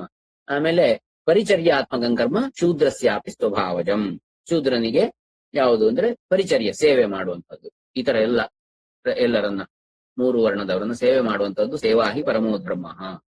ಹಾಗಾಗಿ ಈಗಿನ ನಾವು ಕಾಲದಲ್ಲಿ ಎಲ್ಲವನ್ನೂ ಮಿಶ್ರವಾಗಿ ಮಾಡ್ತಾ ಇದ್ದೇವೆ. ನಾವು ಹುಟ್ಟಿನಿಂದ ಜಾತಿಯಲ್ಲಿ ಬ್ರಾಹ್ಮಣರಿರ್ಬೋದು, ಆದ್ರೆ ವರ್ಣದ ದೃಷ್ಟಿಯಿಂದ ನೋಡಿದ್ರೆ ಗುಣಕರ್ಮ ವಿಭಾಗಶಃ ಅಂತ ಕೃಷ್ಣ ಹೇಳಿದಾಗೆ ನಮ್ಮ ಕರ್ಮ ಈಗ ಮಿಶ್ರವಾಗಿದೆ. ನಾವು ಸರ್ಕಾರಿ ನೌಕರಿ ಅಥವಾ ಯಾವುದೇ ಸಂಬಳಕ್ಕೆ ದುಡಿತಾ ಇದ್ರೆ ನಾವು ಏನು ನಮ್ದು ಸೇವಾ ಕರ್ಮ, ಅದು ನಾವು ಆ ದೃಷ್ಟಿಯಲ್ಲಿ ಶೂದ್ರರು. ಆಮೇಲೆ ಕೃಷಿ ಗೋರಕ್ಷಣಾ ಮಾಡ್ತಾ ಇದ್ರೆ ವೈಶ್ಯರು. ಆಮೇಲೆ ಯಾವುದು ಬೇರೆಲ್ಲ ಕ್ಷತ್ರಿಯರ ಯಾವುದೋ ಒಂದನ್ನು ಮಾಡ್ತಾ ಇದ್ರೆ ಕ್ಷತ್ರಿಯ ಆ ದೃಷ್ಟಿಯಲ್ಲಿ. ಆಮೇಲೆ ಬ್ರಹ್ಮಕರ್ಮ ಹೇಗೂ ನಮಗೆ ಗೊತ್ತು. ಹೀಗೆ ಒಟ್ನಲ್ಲಿ ತನ್ನ ಕರ್ಮಗಳಲ್ಲೇ ತೊಡಗಿಸಿಕೊಂಡ್ರೆ ಅದರ ಫಲ ಏನು? ಸ್ವೇ ಕರ್ಮಣ್ಯ ಅಭಿರತಃ ಸಂಸಿದ್ಧಿನ್ ಲಭತೆ ನರಹ, ಒಳ್ಳೆ ಸಿದ್ಧಿಯನ್ನ ಪಡಿತಾನೆ ಅವರವರ ಕರ್ಮವನ್ನ ಮಾಡಿದ್ರೆ. ಈಗ ನಾವು ಹುಟ್ಟಿನಲ್ಲಿ ಬ್ರಾಹ್ಮಣರಾಗಿ ಹುಟ್ಟಿ ನಮ್ಮ ಕರ್ಮವನ್ನ ಬಿಡದೆ ಉಳಿದದ್ದನ್ನ ಸಾಧ್ಯ ಇದ್ದಷ್ಟು ಮಾಡ್ಬೋದು, ತೊಂದರೆ ಇಲ್ಲ. ಆದ್ರೆ ಮುಖ್ಯವಾಗಿ ನಮ್ಮದನ್ನ ನಾವು ಬಿಡಬಾರದು ಅಂತ ಹೇಳುವಂಥದ್ದು. ಈಗ ಸಂಧ್ಯಾ ವಂದನೆ ಮಾಡದೆ ನಾನು ಕೃಷಿ ಮಾಡ್ತೇನೆ ಅಥವಾ ಇನ್ನೇನೇನು ಮಾಡ್ತೇನೆ, ಅದು ತಪ್ಪು ಅಂತ. ನಾವು ಮೊದಲು ನಮ್ಮದನ್ನ ಮಾಡಬೇಕು, ನಮ್ಮದಾದ ಆದ್ಮೇಲೆ ಸಾಮರ್ಥ್ಯ ಇದ್ರೆ ಉಳಿದದ್ದು. ಆಮೇಲೆ ಇನ್ನು ಸ್ಮೃತಿಗಳ ಪ್ರಕಾರ ಹೇಳ್ತಾರೆ, ನೇರವಾಗಿ ನಾವೇ ಮಾಡುವ ಹಾಗಿಲ್ಲ ಅಂತೂ ಹೇಳ್ತಾರೆ. ಯಾವುದು ಕೃಷಿ ಇತ್ಯಾದಿಗಳನ್ನ ಕೂಡ ನಾವು ಮಾಡಿಸ್ಬೇಕು ಬೇರೆಯವ್ರ ಮೂಲಕ ಅಂತೇಳಿ ಶಾಸ್ತ್ರಗಳು ಹೇಳ್ತವೆ. ಒಟ್ಟಿನಲ್ಲಿ ಯಥಾಶಕ್ತಿ ಈಗ ಕೆಲವು ಪಾರಾಶರ ಸ್ಮೃತಿ ಅಂತ ಹೇಳ್ತಾರೆ. ಮನುಸ್ಮೃತಿಯಲ್ಲಿ ಇದ್ದಾಗ ಮಾಡ್ಲಿಕ್ಕೆ ಆಗುದಿಲ್ಲ, ಕಷ್ಟ ಆಗ್ತದೆ ಅಂತೇಳಿ. ಆದ್ರೆ ಪರಾಶರ ಸ್ಮೃತಿ ಸ್ವಲ್ಪ ಸರಳವಾಗಿ ಹೇಳಿದೆ ಎಲ್ಲ ವರ್ಣಗಳ ಬಗ್ಗೆ. ಆಮೇಲೆ ಪರಾಶರ ಸ್ಮೃತಿ ಏನ್ ಹೇಳ್ತದೆ ಅಂದ್ರೆ, ಈಗ ಬ್ರಾಹ್ಮಣನಾದವನು ಕೂಡ ಎಷ್ಟೇ ಆದ್ರೂ ಅವನು ಬ್ರಾಹ್ಮಣನೇ, ಹುಟ್ಟಿನಲ್ಲಿ ಬ್ರಾಹ್ಮಣನಾದ್ರೆ ಅವನಲ್ಲಿ ಒಂದು ಕಿಂಚಿತ್ತಾದ್ರೂ ಬ್ರಹ್ಮತ್ವ ಇರ್ತದೆ. ಹಾಗಾಗಿ ಬ್ರಾಹ್ಮಣನನ್ನು ನಿಂದಿಸಬಾರದು ಇತರರು ಎನ್ನುವಂಥದ್ದನ್ನು ಕೂಡ ಹೇಳ್ತದೆ. ಯಾಕಂದ್ರೆ ಅವನಲ್ಲಿ ಕಿಂಚಿತ್ತಾದ್ರೂ ಪುಣ್ಯ ಇಲ್ಲದಿದ್ರೆ ಬ್ರಾಹ್ಮಣನ ಜನ್ಮದಲ್ಲಿ ಹುಟ್ಟುವುದಿಲ್ಲ ಅಂದ್ರೆ, ಬ್ರಾಹ್ಮಣ ಜಾತಿಯಲ್ಲಿ ಹಿಂದಿನ ಪುಣ್ಯ ಇಲ್ಲದಿದ್ರೆ. ಆಮೇಲೆ ಅದನ್ನ ಮುಂದುವರಿಸುವಂಥದ್ದು, ಉಳಿಸಿಕೊಳ್ಳುವಂಥದ್ದು, ಬೆಳೆಸಿಕೊಳ್ಳುವಂಥದ್ದು ಅವನವನಿಗೆ ಬಿಟ್ಟದ್ದು ಎನ್ನುವಂಥದ್ದು. ಈಗ ಒಟ್ಟಿನಲ್ಲಿ ನಾವು ಸ್ವಕರ್ಮ ನಿರತಃ ಸಿದ್ಧಿಂ ಯಥಾ ವಿಂದತಿ ತತ್ ಶೃಣು, ಅದನ್ನ ಕೇಳು ಅಂತ ಕೃಷ್ಣ ಹೇಳ್ತಾನೆ ಭಗವದ್ಗೀತೆಯಲ್ಲಿ. ಯತಃ ಪ್ರವೃತ್ತಿರ್ಭೂತಾನಾಂ ಯೇನ ಸರ್ವಮಿದಂ ತತಂ ಸ್ವಕರ್ಮಣ ತಮಭ್ಯರ್ಚ್ಯ ಸಿದ್ಧಿಂ ವಿಂದತಿ ಮಾನವಃ. ಸ್ವಕರ್ಮ ನಿರತನಾಗಿರ್ಬೇಕು. ಸ್ವಕರ್ಮ ಯತಃ ಪ್ರವೃತ್ತಿ ಭೂತಾನಾಂ, ಒಬ್ಬೊಬ್ಬರಿಗೆ ಒಂದೊಂದು ಪ್ರವೃತ್ತಿ ಇರ್ತದೆ.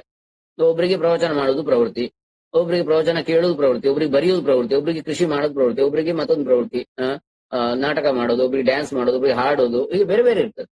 ಯತಃ ಪ್ರವೃತ್ತಿ ಭೂತಾನಾಂ ಜೇನ ಸರ್ವಮಿದಂ ತತಂ, ಅಂದ್ರೆ ಯಾರಿಗೆ ಯಾವ ಯಾವ ಚರಾಚರಗಳಿಗೆ ಯಾವ ಯಾವ ಪ್ರವೃತ್ತಿ, ಆಮೇಲೆ ಏನ ಸರ್ವಮಿದಂ ತತಂ ಸ್ವಕರ್ಮಣ ತಮಭ್ಯ, ಈಗ ಯಾವುದರಲ್ಲಿ ಯಾವುದನ್ನ ಮಾಡಿದ್ರು ಕೂಡ ನಾವು ಪರಮಾತ್ಮನನ್ನ ಸೇವೆ ಮಾಡ್ತಾ ಇದ್ದೇವೆ ನಾವು ಭಾವದಿಂದ ಮಾಡ್ಬೇಕು ಅಂತ. ಸ್ವಕರ್ಮಣ, ತಾನು ಮಾಡುವ ಕರ್ಮ ಯಾವುದಿದೆ ಅದರಿಂದಲೇ ಅವನನ್ನ ಅರ್ಚನೆ ಮಾಡ್ತಾ ಇದ್ದೇನೆ ಎನ್ನುವ ಭಾವದಿಂದ ಮಾಡಿದ್ರೆ, ಎಲ್ಲವೂ ಭಗವದರ್ಪಣ ಬುದ್ಧಿಯಿಂದ ಭಗವತ್ ಸೇವಾ ಎನ್ನುವ ದೃಷ್ಟಿಯಿಂದ ಮಾಡಿದ್ರೆ ಆಗ ಏನಾಗ್ತದೆ, ಅವನು ಅದರ ನಿಜವಾದ ಫಲವನ್ನ ಪಡಿತಾನೆ ಅಂತೇಳಿ.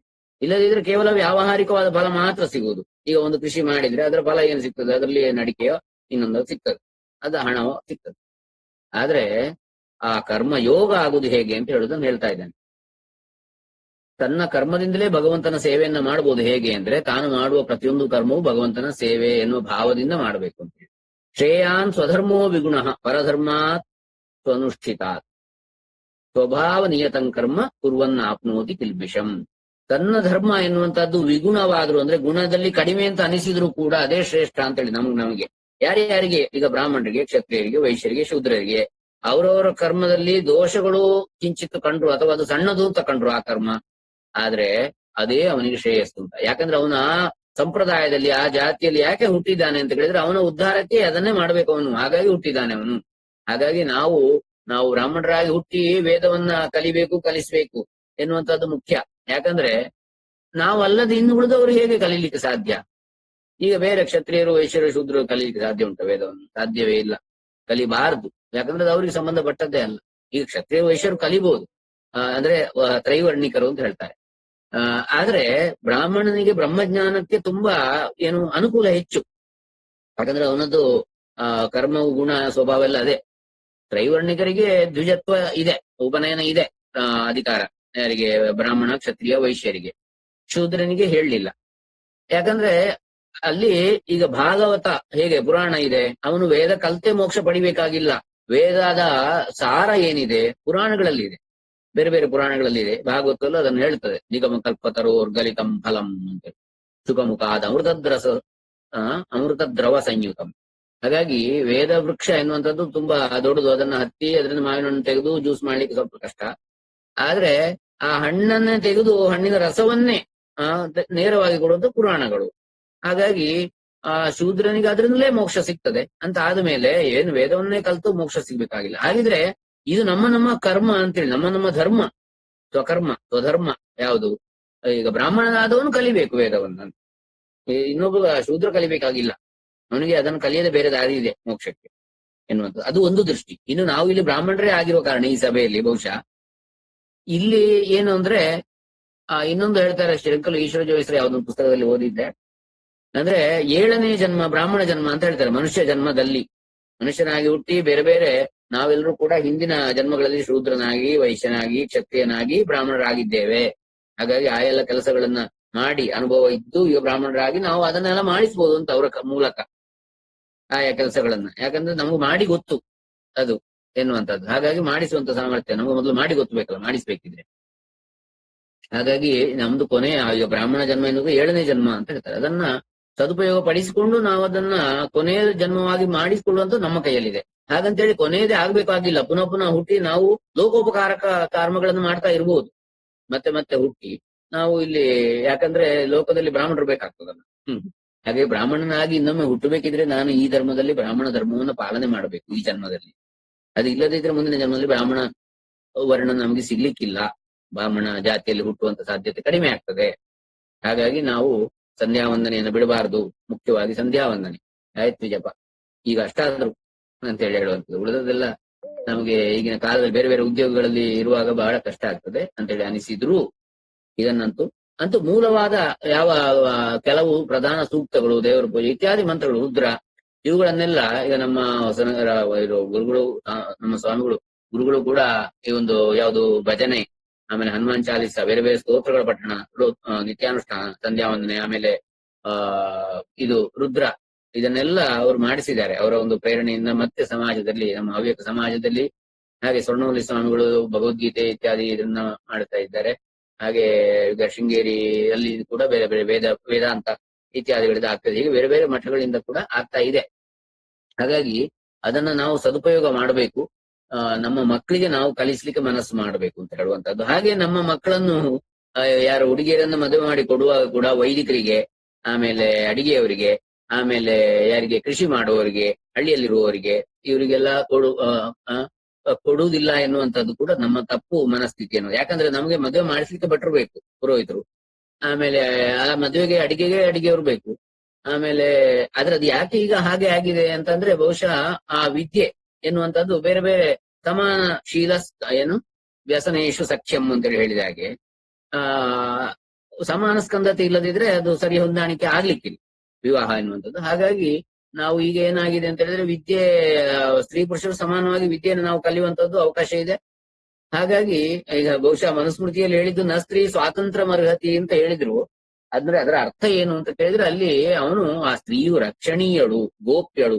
ಅಂದ್ರೆ ಸ್ತ್ರೀಗೆ ಹೆಚ್ಚಿನ ಬೆಲೆ ಇದೆ. ಈಗ ಹಣವನ್ನು ನಾವು ರಕ್ಷಣೆ ಮಾಡ್ತೇವೆ. ಈಗ ಕಪಾಟ್ನೊಳಗಡೆ ಹಾಕಿ ಇಡ್ತೇವೆ, ಬೀಗ ಹಾಕಿ, ಅಥವಾ ಬ್ಯಾಂಕ್ ಲಾಕರ್ ಅಲ್ಲಿ ಇಡ್ತೇವೆ. ಯಾಕೆ ಅಂದ್ರೆ ಅದು ಕದ್ದೋಗ್ಬೋದು ಎನ್ನುವ ದೃಷ್ಟಿಯಿಂದ. ಅದೇ ಒಂದು ದೃಷ್ಟಿಯಿಂದ ನಾನು ಅಲ್ಲಿ ಹೆಚ್ಚು ಮಹತ್ವವನ್ನು ಕೊಟ್ಟಿದ್ದಾನೆ. ಹಾಗೆ ಹೆಚ್ಚು ಬೆಲೆ ಬಾಳುವಂಥದ್ದು, ಹಾಗೆ ಹೆಚ್ಚು ರಕ್ಷಣೆ ಮಾಡಬೇಕು. ರಕ್ಷಣೀಯಳು. ಪಿತಾ ರಕ್ಷತೆ ಕೌಮಾರೇ ಭರ್ತಾ ರಕ್ಷತೆ ಯೌವನೆ ಪುತ್ರಸ್ತು ಸ್ಥವಿರೇ ನಿತ್ಯಂ ನ ಸ್ತ್ರೀ ಸ್ವಾತಂತ್ರ್ಯ ವರ್ಗತಿ ಅಂತ ಹೇಳಿದ್ದು. ಆಮೇಲೆ ಗೃಹಿಣಿ ಎನ್ನುವಂಥದ್ದು ಒಂದು ಅತ್ಯಂತ ದೊಡ್ಡ ಉದ್ಯೋಗ. ಅದು ಸಂಬಳ ಕೊಡದೆ ಮಾಡುವಂತ ಒಂದು ಉದ್ಯೋಗ ಅದು. ಹಾಗಾಗಿ ಬಹುಶಃ ತುಂಬಾ ಬೇಸರ ಆಗಿದೆ ನಮ್ಮೆಲ್ಲರಿಗೂ ಕೂಡ, ನಮ್ಮ ತಾಯಂದರಿಗೆ ಮಾತೆಯರಿಗೆ. ಯಾಕಂದ್ರೆ ಅಲ್ಲಿ ಯಾವುದೇ ಸಂಬಳ ಕೊಡೋದು ಕಾಣುದಿಲ್ಲ. ಈಗೆಲ್ಲ ಹಣದಲ್ಲಿ ಅಳಿದಲ್ಲ. ಹಾಗಾಗಿ ಏನಾಗಿದೆ, ಈಗಿನ ಬದುಕು ನಮ್ದು ವ್ಯತ್ಯಾಸ ಆಗಿದೆ. ಏನಾಗುದಿಲ್ಲ, ಏನ್ ಮಾಡ್ಲಿಕ್ಕೆ ಆಗುದಿಲ್ಲ. ಅಂದ್ರೆ ನಮಸ್ತಸ್ಮೈ ಕರ್ಮಣಿ ಕಾಲಾಯ ತಸ್ಮೈ ನಮಃ ಅಂತೇಳಿ. ಆದ್ರೂ ನಾವು ನಮ್ಮ ಗೃಹಿಣಿತ್ವವನ್ನು ಬಿಡಬಾರದು ಅಂತೇಳಿ, ಆ ಒಂದು ನಮ್ಮ ಅಧಿಕಾರ ಏನಿದೆ, ಗೃಹಿಣಿಯಾಗಿ ನಾನು ಆ ಅಧಿಕಾರವನ್ನು ಪಡೆಯುವುದು ಯಾವಾಗ ಅಂದ್ರೆ ಆ ಗೃಹಿಣಿಯಾಗಿ ನಾನು ಸಮರ್ಥವಾಗಿ ನಿಭಾಯಿಸಿದಾಗ ಖಂಡಿತವಾಗಿಯೂ ಮನೆಯ ಸಂಪೂರ್ಣ ಹಿಡಿತ ಆಕೆಯ ಕೈಯಲ್ಲಿ ಇರುತ್ತದೆ. ಕಾರ್ಯೇಶು ಮಂತ್ರಿ ಅಂತ ಹೇಳಿದಾಗ. ಹಾಗಾಗಿ ಅದೊಂದು ದೊಡ್ಡ ಒಂದು ಹುದ್ದೆ ಅದು, ಗೃಹಿಣಿ ಎನ್ನುವಂತ. ಯಾಕಂದ್ರೆ ಒಬ್ಬ ಯಜಮಾನ ಅಂತ ಹೇಳಿ ಅಂದಿಸ್ಕೊಂಡ್ರು ಕೂಡ ಅವನು ಹೊರಗಡೆ ತಿರುಗಾಡ್ತಾ ಯಾವ್ಯಾವ್ದೋ ಕೆಲಸಗಳಲ್ಲಿ ತೊಡಗಿರ್ತಾನೆ ತನ್ನನ್ನು. ಆವಾಗ ಮನೆಯ ಪೂರ್ತಿ ಜವಾಬ್ದಾರಿ ಆಕೆಯ ಕೈಯಲ್ಲಿ, ಮಕ್ಕಳದ್ದಿರ್ಬೋದು, ಹಿರಿಯರು ವೃದ್ಧರದ್ದಿರ್ಬೋದು, ಅತ್ತೆ ಮಾವಂದರದ್ದು ಇರ್ಬೋದು, ಇವ್ರನ್ನೆಲ್ಲ ನೋಡಿಕೊಳ್ಳುವಂಥದ್ದು. ಮತ್ತು ಅವರಿಗೆಲ್ಲ ಈಗ ಮಕ್ಕಳಿಗೆ ವಿದ್ಯೆ ಕಲಿಸುವಂಥದ್ದು. ಜನನಿ ತಾನೇ ಮೊದಲ ಗುರು. ಈಗ ನಾವು ಬೇರೆಯವರ ಮೂಲಕ ನೋಡಿಕೊಳ್ಳುವುದ್ರಿಂದ, ಮಕ್ಕಳು ಬೇರೆಯವರು ನೋಡುವುದ್ರಿಂದ ಏನಾಗಿದೆ, ನಮ್ಗೆ ಅವರ ಸಂಸ್ಕಾರ ನಮ್ಮ ಮಕ್ಕಳಿಗೆ ಬರ್ತದೆ. ಯಾರೋ ಕೆಲಸದವ್ರನ್ನ ಮಾಡಿ ಇಟ್ಟುಕೊಂಡ್ರೆ, ಅಥವಾ ಅವರನ್ನು ಇನ್ಯಾವುದು ನರ್ಸರಿಗೆ ಬಿಟ್ಬಿಟ್ರೆ ಮಕ್ಕಳನ್ನು, ಅವರು ಅಲ್ಲಿ ಏನ್ ಕಲಿತಾರೆ? ನಮ್ಮ ಈ ಪಾಠ್ಯ ಬೀದಿಗೆ ತದಿಗೆ ಕಲಿಸುದಿಲ್ಲ ಅವರು. ನಮಗೂ ಪುರ್ಸೊತ್ತಿಲ್ಲ ಕಲಿಸ್ಲಿಕ್ಕೆ. ಒಂದು ವೇಳೆ ಅವರು ನಮ್ಮ ಮನೆಯಲ್ಲೇ ಇದ್ರು, ಈಗ ನಮ್ಮ ಹಿರಿಯರು ನಮಗೆ ಕಲಿಸಿದ್ರು, ನನಗೆ ಸಣ್ಣ ಆಗಿರುವಾಗ ಕಲಿಸಿದ್ರು. ಆದ್ರೆ ಈಗ ನಾನು ನಮ್ಮ ಮಕ್ಕಳಿಗೆ ಎಷ್ಟು ಸಾಧ್ಯ ಆಗ್ತದೆ ಕಲಿಸ್ಲಿಕ್ಕೆ ಅಂತೇಳಿ ನಾನು ಯೋಚನೆ ಮಾಡ್ಬೇಕಾಗ್ತದೆ. ಸಾಧ್ಯ ಇದ್ದಷ್ಟು ಕಲಿಸುದು. ಯಾಕಂದ್ರೆ ನಮ್ಮದನ್ನ ಸ್ವಲ್ಪ ಆದ್ರೂ ನಾವು ಉಳಿಸಿಕೊಳ್ಬೇಕು. ಯಾಕಂದ್ರೆ ಮುಂದಿನ ತಲೆಮಾರಿಗೆ ಇದು ಇಲ್ಲದೆ ಆಗಬಾರದು ಎನ್ನುವಂಥದ್ದು. ನಮ್ಮಿಂದ ಸಾಧ್ಯವಿದ್ದಷ್ಟು ಪ್ರಯತ್ನ ಮಾಡುವಂಥದ್ದು. ಹೀಗೆ ಒಟ್ನಲ್ಲಿ ನಮ್ಮ ಸಹಜಂಕರ್ಮ ಕೌಂತೆಯ ಸದೋಷಮಪಿ ನ ತ್ಯಜೇತ್. ಸರ್ವಾರಂಭಾ ಹಿ ದೋಷೇಣ ಧೂಮೇನ ಅಗ್ನಿರಿವಾವೃತ.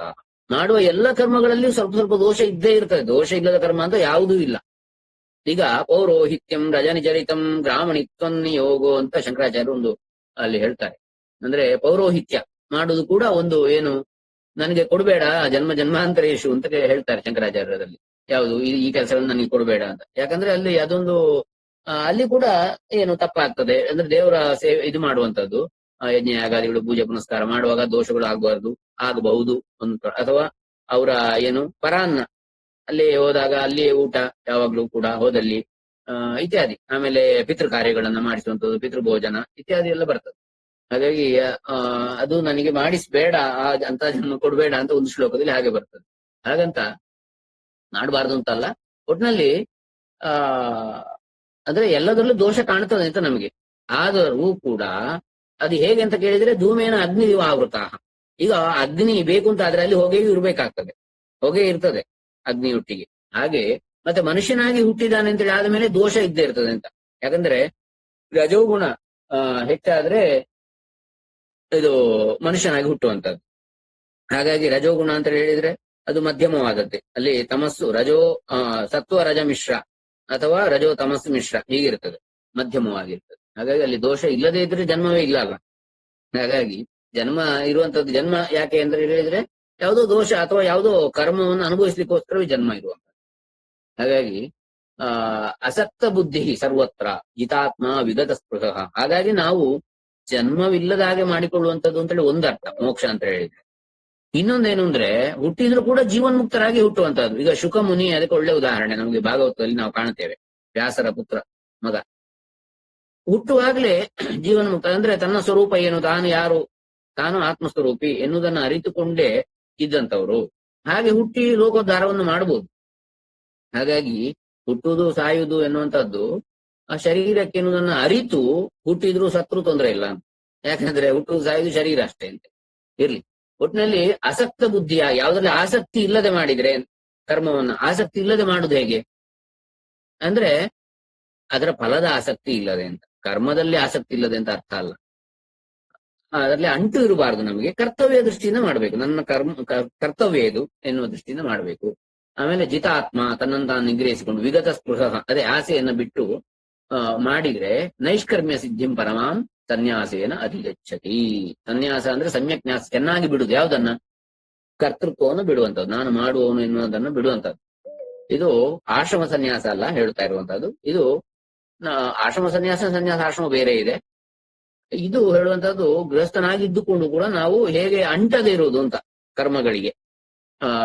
ಏನ್ ಹೇಳ್ತೇವೆ, ಇದರಲ್ಲಿ ಬರ್ತದಲ್ಲ ಭಗವದ್ಗೀತೆಯ ಇದರಲ್ಲಿ ಮಹಾತ್ಮೆಯಲ್ಲಿ ಬರ್ತದೆ, ಪದ್ಮಪತ್ರಂ ಇವಾಂಬಸ ಅಂತೇಳಿ ವಾರಾಹ ಪುರಾಣದ ಮಹಾತ್ಮೆ, ವಾರಾಹ ಪುರಾಣದಲ್ಲಿ ಹೇಳಿದಂತ ಗೀತಾ ಮಹಾತ್ಮೆಯಲ್ಲಿ ಪದ್ಮಪತ್ರಂ ಇವ ಅಂಬಸ, ನೀರಿನಲ್ಲಿ ಕಮಲದ ಎಲೆ ಹೇಗೆ ಇದ್ರೂ ಕೂಡ ಅಂಟುವುದಿಲ್ವೋ ಅದಕ್ಕೆ ನೀರಿನ ಹಾನಿ, ಅದೇ ರೀತಿಯಲ್ಲಿ ನಾವು ಸಂಸಾರದಲ್ಲಿ ಇದ್ದು ನಾವು ಅದಕ್ಕೆ ಅಂಟಿಕೊಳ್ಳದೆ ಅಟ್ಯಾಚ್ಮೆಂಟ್ಸ್ ಇಲ್ಲದೆ ನಾವು ಹೇಗೆ ಬದುಕಬೇಕು ಅದನ್ನು ನಾವು ಪ್ರಯತ್ನ ಮಾಡಬೇಕು ಅಂತ ಹೇಳಿ, ಅದಕ್ಕೆ ನಾವು ಭಗವದ್ಗೀತೆ ಆಮೇಲೆ ಉಪನಿಷತ್ತು ಇವುಗಳ ಪ್ರವಚನ ಇತ್ಯಾದಿಗಳನ್ನ ಕೇಳುವಂತದ್ದು, ಅವುಗಳ ಅಧ್ಯಯನ ಮಾಡುವಂತದ್ದು. ಇದರಿಂದ ನಾವು ಇದನ್ನ ಪಡಿಬಹುದು, ನೈಷ್ಕರ್ಮ್ಯ ಸಿದ್ಧಿಯನ್ನ. ನೈಷ್ಕರ್ಮ್ಯ ಅಂದ್ರೆ ಮೋಕ್ಷವೇ, ಅಂದ್ರೆ ಕರ್ಮ ಮಾಡದೇ ಇರುವಿಕೆ ಅಂದ್ರೆ ಏನು ಮಾಡಿದ್ರು ಕೂಡ ಅದು ಕರ್ಮ ಅಲ್ಲ ಅಂತ.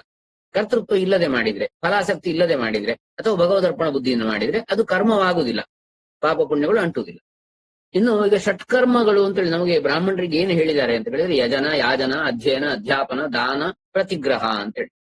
ಅಂದ್ರೆ ಯಜನ ಯಜ್ಞ ಮಾಡಿಸುವಂತದ್ದು, ಯಜ್ಞ ಮಾಡುವಂಥದ್ದು ನಾವೇ. ಯಾಜನ ಅಂದ್ರೆ ಮಾಡಿಸುವಂಥದ್ದು ಬೇರೆಯವರಿಗೆ. ಆಮೇಲೆ ಅಧ್ಯಯನ ನಾವು ಸ್ವಾಧ್ಯಾಯ ಮಾಡುವಂಥದ್ದು, ವೇದಾಂತ ಇತ್ಯಾದಿಗಳ ಅಧ್ಯಯನ ಮಾಡುವುದು, ಭಗವದ್ಗೀತೆ ಇರ್ಬೋದು, ಬೇರೆ ಬೇರೆ ಪುರಾಣಗಳು ಇರ್ಬೋದು, ಅಧ್ಯಯನ. ಆಮೇಲೆ ಅಧ್ಯಾಪನ ಬೇರೆಯವರಿಗೆ ಹೇಳಿಕೊಡುವಂಥದ್ದು, ದಾನ ಕೊಡುವಂಥದ್ದು ಬೇರೆಯವರಿಗೆ, ಪ್ರತಿಗ್ರಹ ಸ್ವೀಕಾರ ಮಾಡುವಂಥದ್ದು. ದಾನದಲ್ಲಿ ಬೇರೆ ಬೇರೆ ಇದೆ, ವಿದ್ಯಾದಾನವು ಒಂದು ದಾನವೇ, ಹಣದ ದಾನವು ದಾನವೇ, ದ್ರವ್ಯ ಯಾವುದೇ ವಸ್ತುಗಳ ದಾನ ನಮ್ಮಲ್ಲಿ ಇದ್ದದನ್ನು ಕೊಡುವಂಥದ್ದು, ಪ್ರತಿಗ್ರಹ ಸ್ವೀಕಾರ ಮಾಡುವಂಥದ್ದು ದಾನವನ್ನ. ಇದಿಷ್ಟು ನಮಗೆ ಬ್ರಾಹ್ಮಣರಿಗೆ ಷಟ್ಕರ್ಮಗಳು ಅಂತೇಳಿ ಪರಾಶರ ಸ್ಮೃತಿ ಆದಿಗಳಲ್ಲಿ ಹೇಳಿದೆ. ಇನ್ನು ಪಂಚಯಜ್ಞಗಳು ಅಂತ ನಮಗೆಲ್ಲ ಹೇಳ್ತಾರೆ ಶಾಸ್ತ್ರಗಳಲ್ಲಿ, ದೇವಯಜ್ಞ, ಪಿತೃಯಜ್ಞ, ಭೂತಯಜ್ಞ, ಋಷಿಯಜ್ಞ, ಮನುಷ್ಯ ಯಜ್ಞ ಅಂತೇಳಿ. ಅಂದ್ರೆ ದೇವಯಜ್ಞ ಅಂತ ಹೇಳಿದ್ರೆ ನಾವು ಈಗ ಮಾಡುವಂತ ವರ್ಷಾವಧಿ ಏನು ಮಾಡ್ತೇವೆ ಮನೆಯಲ್ಲಿ, ಶಿವಪೂಜೆ ಇರ್ಬೋದು, ಗಣಪತಿ ಹೋಮ ಇರ್ಬೋದು, ಸತ್ಯನಾರಾಯಣ ಪೂಜೆ ಇರ್ಬೋದು, ದುರ್ಗಾ ಪೂಜೆ ಇರ್ಬೋದು, ಆಮೇಲೆ ಇತ್ಯಾದಿಗಳು, ಇವೆಲ್ಲ ದೇವಯಜ್ಞ. ಇನ್ನು ಪಿತೃಯಜ್ಞ ಅಂತ ಹೇಳಿದ್ರೆ ನಾವು ಮಾಡುವಂತಹ ಪಿತೃ ಕಾರ್ಯಗಳು, ಪಿತೃ ಶ್ರಾದ್ದ, ತಾಯಿಯದ್ದು ತಂದೆಯದ್ದು ಶ್ರಾದ್ದ, ಆಮೇಲೆ ಅಪರ ಕ್ರಿಯೆಗಳು ಇವುಗಳನ್ನ ಮಾಡುವಂಥದ್ದು, ಮರಣ ಹೊಂದಿದ ಕಾಲದಲ್ಲಿ ಮಾಡ್ತೇವಲ್ಲ ಇವೆಲ್ಲ. ಆಮೇಲೆ ಅದು ಮರಣ ಹೊಂದಿದ ಮೇಲೆ ಕರ್ಮಗಳು ಹೇಳುವಂಥದ್ದು. ಇನ್ನು ಪಿತೃಯಜ್ಞ ಅಂದ್ರೆ ಇನ್ನೊಂದೇನು ಅಂದ್ರೆ ಪಿತೃಗಳು ಇರುವಾಗಲೇ ಅವರನ್ನು ಚೆನ್ನಾಗಿ ನೋಡಿಕೊಳ್ಳುವಂಥದ್ದು, ತಂದೆ ತಾಯಿ ಹಿರಿಯರು ಇರುವಾಗ ಅವರನ್ನು ಚೆನ್ನಾಗಿ ನೋಡಿಕೊಳ್ಳುವುದು ಪಿತೃಯಜ್ಞ ಆಗ್ತದೆ. ಹಾಗಾಗಿ ಈಗ ಏನಾಗ್ತದೆ, ನಾವು ವಿದೇಶಗಳಿಗೆ ಮಕ್ಕಳನ್ನ ಹೆಚ್ಚು ಕಳಿಸುವುದು ಅಷ್ಟು ಒಳ್ಳೇದಲ್ಲ ನಿಜವಾಗಿ. ಶಿಕ್ಷಣಕ್ಕೆ ಅಗತ್ಯ ಇಲ್ಲ ವಿದೇಶ, ಹಾಗೊಂದು ವೇಳೆ ಕಲೀಲೇಬೇಕು ಅಂತಿದ್ರು ಕಲ್ತು ಆಮೇಲಾದ್ರೂ ಭಾರತದಲ್ಲಿ ಬಂದು ಸೇವೆ ಮಾಡ್ಬೇಕು. ನಮ್ಮ ದೇಶಕ್ಕೆ ನಾವು ಸೇವೆ ಮಾಡ್ಬೇಕು. ಅಲ್ಲೆಲ್ಲಿಯೋ ಎಲ್ಲಿ ಹಣ ಸಂಪಾದಿಸಿದ್ರೆ ಏನ್ ಪ್ರಯೋಜನ ಇಲ್ಲ. ಯಾಕಂದ್ರೆ ಕೆಲವೊಂದು ಬಾರಿ ಅದು ಕೂಡ ಒಂದೊಂದು ಕಡೆ ಇರ್ತಾರೆ, ಒಬ್ಬೊಬ್ರು ಗಂಡ ಇನ್ನೊಂದು ಕಡೆ, ಹೆಂಡತಿ ಮತ್ತೊಂದು ಕಡೆ. ಇದು ಯಾವ ರೀತಿಯ ಒಂದು ಸಂಸಾರ ಅಂತ ಹೇಳಿದ್ರೆ ಮಕ್ಕಳು ಇನ್ನೊಂದು ಕಡೆ, ಈ ರೀತಿಯೆಲ್ಲ ಇರುವುದು ಖಂಡಿತವಾಗಿ ನಾವು ಯಾವುದಕ್ಕಾಗಿ ಬದುಕ್ತಾ ಇದ್ದೇವೆ, ನಮ್ಮ ಬದುಕಿನ ಉದ್ದೇಶ ಏನು ಎನ್ನುವುದನ್ನು ನಾವು ಮರೆತಾಗ ಆಗ್ತದೆ. ಹಾಗಾಗಿ ವಿದೇಶಕ್ಕೆ ಒಂದು ವೇಳೆ ಅನಿವಾರ್ಯವಾದ್ರೆ ಅಧ್ಯಯನಕ್ಕೆ ಹೋದ್ರೂ ಉದ್ಯೋಗಕ್ಕೆ ನಮ್ಮ ದೇಶಕ್ಕೆ ನಾವು ಸೇವೆ ಮಾಡಬೇಕು. ಇದು ನಾವು ಮುಖ್ಯವಾಗಿ ಮಾಡಬೇಕಾದದ್ದು. ಆಗ ನಮ್ಮ ಪಿತೃಗಳು ಸಂತೃಪ್ತಿ ಕೊಡ್ತಾರೆ. ಆಮೇಲೆ ಭೂತಯಜ್ಞ ಅಂದ್ರೆ ಎಲ್ಲ ಚರಾಚರಗಳಿಗೆ ನಾವು ಏನು ಒಳ್ಳೇದು ಮಾಡುವಂಥದ್ದು. ಈಗ ಪ್ರಾಣಿಗಳನ್ನು ಸಾಕುವಂಥದ್ದು, ಪಶು ಪಕ್ಷಿಗಳಿಗೆ ಅನ್ನ ಹಾಕುವಂಥದ್ದು, ಧಾನ್ಯಗಳನ್ನು ಹಾಕುವಂಥದ್ದು ಇತ್ಯಾದಿ. ಈಗ ಹಣ್ಣಿನ ಮರ, ಒಂದು ಮಾವಿನ ಹಣ್ಣಿನ ಮರ, ಪೇರಳೆ ಸೀಬೆ ಹಣ್ಣಿನ ಮರ ಯಾವುದೊಂದು ನೆಟ್ಟು ಮರ ಆಗಿ ಹಣ್ಣಾದ್ರೆ ಅದು ದೊಡ್ಡ ಭೂತಯಜ್ಞ ಆಗ್ತದೆ. ಅದರಲ್ಲಿರುವ ಹಣ್ಣುಗಳನ್ನ ಬೇರೆ ಬೇರೆ ಪಕ್ಷಿಗಳು ತಿಂತವೆ, ನಾವು ಹೇಳುದು ನಮ್ಗೆ ಸಿಗದಿದ್ರು ಒಂದು ವೇಳೆ ತಿಂದು ಹೋದ್ರೂ ಕೂಡ ಆ ಪಕ್ಷಿಗಳು ಪ್ರಾಣಿಗಳು ಹೊಟ್ಟೆ ತುಂಬ ಎಷ್ಟು ಪಕ್ಷಿಗಳ ಹೊಟ್ಟೆ ತುಂಬುತ್ತದೆ, ಎಷ್ಟೊಂದು ಪುಣ್ಯ ಕಾರ್ಯ ಅದು. ಹಾಗಾಗಿ ಇದು ಭೂತಯಜ್ಞ. ಋಷಿ ಯಜ್ಞ ಅಂತ ಹೇಳಿದ್ರೆ ಋಷಿ ಋಣ ಅಂತಲೂ ಹೇಳ್ತಾರೆ. ಋಷಿ ನಾವು ಋಣತ್ರಯ, ದೇವಋಣ, ಪಿತೃಋಣ, ಋಷಿ ಋಣ ಅಂತೇಳಿ ಅದು ಇನ್ನೊಂದಿದೆ. ಅಂದ್ರೆ ಋಷಿ ಋಣ ಅಂತ ಹೇಳಿದ್ರೆ ನಮ್ಗೆ ಋಷಿಗಳು ಅಂದ್ರೆ ಗುರುಗಳು, ನಮ್ಗೆ ಹಿಂದಿನಿಂದ ಏನು ಋಷಿ ಮುನಿಗಳು ಕಂಡುಕೊಂಡಂತಹ ವೇದ ಮಂತ್ರಗಳನ್ನ ನಮ್ಗೆ ಗುರುಗಳು ಕಲಿಸ್ತಾರೆ. ಅದನ್ನ ನಾವು ಇನ್ನೂ ಉಳಿದವರಿಗೆ ಕಲಿಸ್ಬೇಕು ಅಂತ ಶಿಷ್ಯರುಗಳಿಗೆ. ಆಗ ಅದು ಯಾವುದೇ ಆಗ್ಲಿ, ವೇದ ಮಂತ್ರ ಮಾತ್ರ ಅಲ್ಲ, ನಾವು ಕಲಿತ ಪಾಠ ವಿದ್ಯೆ ಯಾವುದೇ ಇರ್ಲಿ ಅದನ್ನ ಇತರರಿಗೆ ಕಲಿಸುವಂತದ್ದು ಏನಿದೆ ಅದು ಋಷಿ ಋಣವನ್ನ ತೀರಿಸಿದಾಗ ಆಗ್ತದೆ. ಆಮೇಲೆ ಮನುಷ್ಯ ಯಜ್ಞ ಅಂತ ಹೇಳಿದ್ರೆ ಮನುಷ್ಯರಿಗೆ, ನಮ್ಮ ಸಹಜೀವಿಗಳಿಗೂ ಕೂಡ ನಾವು ಅನ್ನದಾನ ಮಾಡೋದಿರ್ಬೋದು ಅಥವಾ ಯಾವುದೇ ಅವರನ್ನು ಚೆನ್ನಾಗಿ ನೋಡಿಕೊಳ್ಳುವುದು, ಅವ್ರ ಜೊತೆ ಸಹಜೀವಿಗಳಾಗಿ ಸಮಾಜದಲ್ಲಿ ಬಾಳುವಂತದ್ದು, ಪರಸ್ಪರ ಸಹಕಾರದಿಂದ ಅವರಿಗೆ ಸಹಾಯ ಮಾಡುವಂತದ್ದು ಕಷ್ಟದಲ್ಲಿ ಇರುವವರಿಗೆ ಇತ್ಯಾದಿ. ಆಮೇಲೆ ಇನ್ನೊಂದು ಹೇಳ್ತಾರೆ, ಬಹಳ ಶ್ರೇಷ್ಠವಾದಂತ ಶ್ಲೋಕ ಇದು. ಬ್ರಾಹ್ಮಣಸ್ಯ ತು ದೇಹೋಯಂ, ಭಾಗವತದಲ್ಲಿ ಬರ್ತದೆ ಇದು. ನೋಪಭೋಗಾಯ ಕಲ್ಪತೆ ಇಹ ಕ್ಲೇಶಾಯ ಮಹತೆ ಪ್ರೇತ್ಯಾನಂತ ಸುಖಾಯ ಚ. ಬ್ರಾಹ್ಮಣನ ದೇಹ ಎನ್ನುವಂತಹದ್ದು ಉಪಭೋಗಕ್ಕಾಗಿ ಇಲ್ಲ, ಭೋಗಿಸುವುದಕ್ಕಾಗಿ ಇಲ್ಲ. ಈ ಶರೀರ ಭೋಗ ಶರೀರ ಅಲ್ಲ ಇದು. ಮತ್ತೆ ಎಂತಕ್ಕೆ ಬ್ರಾಹ್ಮಣನ ಶರೀರ ಇರುವಂತದ್ದು? ಇಹ ಕ್ಲೇಶಾಯ ಮಹತೆ, ಇಹ ಈ ಲೋಕದಲ್ಲಿ ಅತ್ಯಂತ ಹೆಚ್ಚಿನ ಕ್ಲೇಶವನ್ನ, ದುಃಖವನ್ನ ಸಹಿಸಿಕೊಳ್ಳಿಕ್ಕೆ, ಅನುಭವಿಸ್ಲಿಕ್ಕೆ ಇರುವಂತದ್ದು ಇದು. ಹಾಗಾಗಿ ಬ್ರಾಹ್ಮಣರಿಗೆ ನೋಡಿ ನಾವು ಕಾಣ್ತೇವೆ ಈಗಲೂ ಅತ್ಯಂತ ಕಷ್ಟ. ಅಂದ್ರೆ ಎಲ್ಲರೂ ನಿಂದಿಸುವವರೆ, ಎಲ್ಲರೂ ತಮಾಷೆ ಮಾಡುವವರೆ, ಎಲ್ಲಿ ಯಾವ್ದ್ರಲ್ಲಿ ಯಾವ ಮಾಧ್ಯಮಗಳಲ್ಲಿ ಹೋದ್ರೂ ಬ್ರಾಹ್ಮಣರನ್ನು ತಮಾಷೆ ಮಾಡೋದೇ ಇರುವಂತದ್ದು. ಆದ್ರೂ ನಾವು ಅದನ್ನು ಸಹಿಸಬೇಕು ಅಂತ ಹೇಳೋದು, ಯಾಕಂದ್ರೆ ಅದು ದೊಡ್ಡ ತಪಸ್ಸು ಅಂತ. ಹಾಗಿದ್ರೆ ಸಹಿಸಿ ನಾವು ಅಮಿಚ್ ಕೂತ್ಕೊಳ್ಬೇಕಂತ ಕೇಳಿದ್ರೆ ಅದಕ್ಕೆ ಸಂಬಂಧಪಟ್ಟವರು ಒಂದೊಂದು ಕಡೆ ವಿರೋಧಗಳು ನಡೀತವೆ. ಅದು ಕೂಡ ಅವರಿಗೆ ಅದು ಭಗವತ್ ಸಂಕಲ್ಪ ಅಷ್ಟೇ. ಒಟ್ಟಿನಲ್ಲಿ ನಾವು ಆದಷ್ಟು ತಾಳ್ಮೆಯಲ್ಲಿ ಸಹಿಸಿಕೊಂಡವರಿಗೆ ಬೇರೆ ಬಲ, ವಿರೋಧಿಸಿದವರಿಗೆ ಇನ್ನೊಂದು ಬಲ ಇರ್ತದೆ.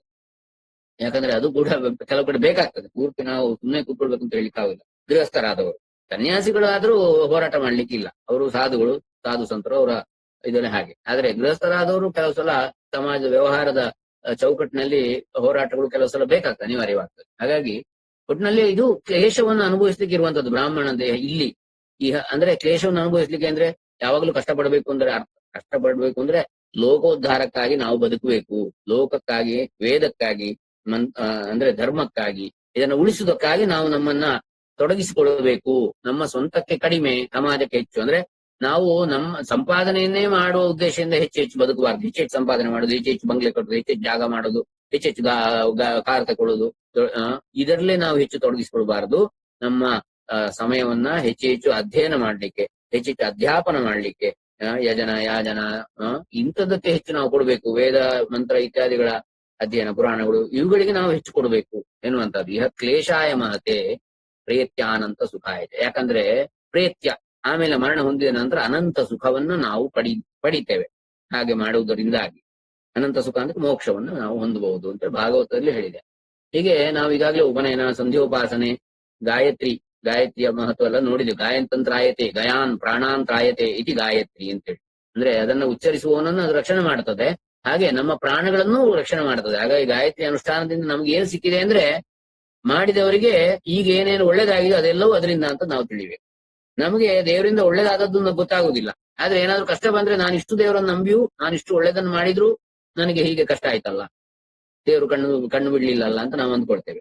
ಆದ್ರೆ ನಮಗೆ ಇಷ್ಟ ಆಗಿರುವುದು ಒಳ್ಳೇದು. ಈ ಹಂತಕ್ಕೆ ನಾನು ಬಂದಿರುವುದು ಅದರಿಂದಾಗಿ, ಅವನಿಂದ, ದೇವರಿಂದಾಗಿ ಅಥವಾ ನಮ್ಮ ಅನುಷ್ಠಾನದಿಂದಾಗಿ ಅಂತ ನಾವು ಅಂದುಕೊಳ್ಳುವುದೇ ಇಲ್ಲ. ಅದೇ ಮಮ ಮಾಯಾ ದುರತ್ಯಯ ಅಂತ ಕೃಷ್ಣ ಹೇಳಿದಾಗೆ ಗೀತೆಯಲ್ಲಿ, ಮಾಯೆ ಅಷ್ಟು ಪ್ರಬಲವಾಗಿದೆ ಅಂತ. ಹೀಗೆ ಹಾಗಾಗಿ ನಾವು ಅನುಷ್ಠಾನ ಮಾಡಿಕೊಂಡು ಬಂದ ಕಾರಣ ಇಷ್ಟ ಆದ್ರೂ ಇದ್ದೇವೆ ಅನ್ನೋದು ಅತ್ಯಂತ ಮುಖ್ಯ. ಹಾಗಾಗಿ ನಾವು ಅದನ್ನು ಬಿಡಬಾರದು, ಇನ್ನಷ್ಟು ಹೆಚ್ಚು ಮಾಡ್ಬೇಕು ಅನುಷ್ಠಾನವನ್ನು. ಅಷ್ಟಾಕ್ಷರಿ, ಪಂಚಾಕ್ಷರಿ, ಆಮೇಲೆ ಈ ನಾಮ ಜಪದ ಮಹಿಮೆ ಕೂಡ ತಮಗೆಲ್ಲ ಗೊತ್ತು. ಅಂದ್ರೆ ಎಷ್ಟೋ ಕೋಟಿಗಟ್ಟಲೆ ಮಾಡಿ ಆಗುವಾಗ, ಯಾವುದೋ ಒಂದು ನಾಮದ ಜಪವನ್ನು ಮಾಡಿ ಆಗುವಾಗ ನಮ್ಮಲ್ಲಿ ವಿಶೇಷವಾದ ಮೇಧಾ ನಾಡಿ ಅನ್ನೋದು ಉದಯ ಆಗ್ತದೆ ಅಂತೇಳಿ ಹೇಳ್ತಾರೆ.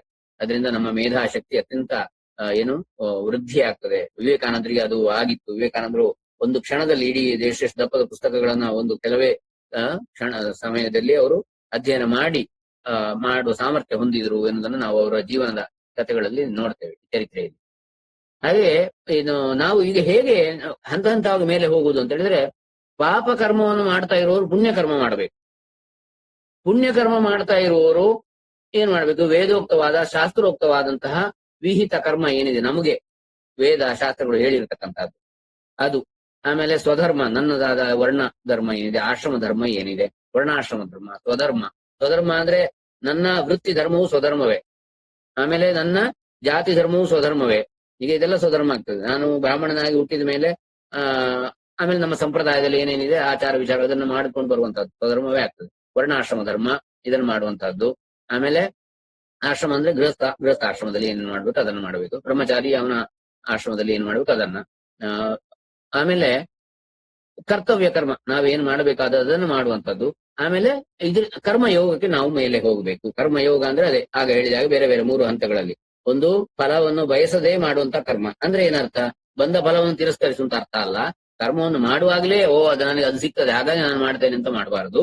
ನಾನು ಒಂದು ಶ್ರದ್ಧೆಯಿಂದ ಮಾಡುವಂತದ್ದು, ಲೋಕಕ್ಕೆ ಉಪಕಾರ ಆಗ್ಲಿ ಅಂತಲೋ ಅಥವಾ ನನ್ನ ಕರ್ತವ್ಯ ಇದು ಅಂತ, ನನ್ನ ಜವಾಬ್ದಾರಿ ಇದು ಅಂತ ಹೇಳಿ ಮಾಡುವಂತದ್ದು.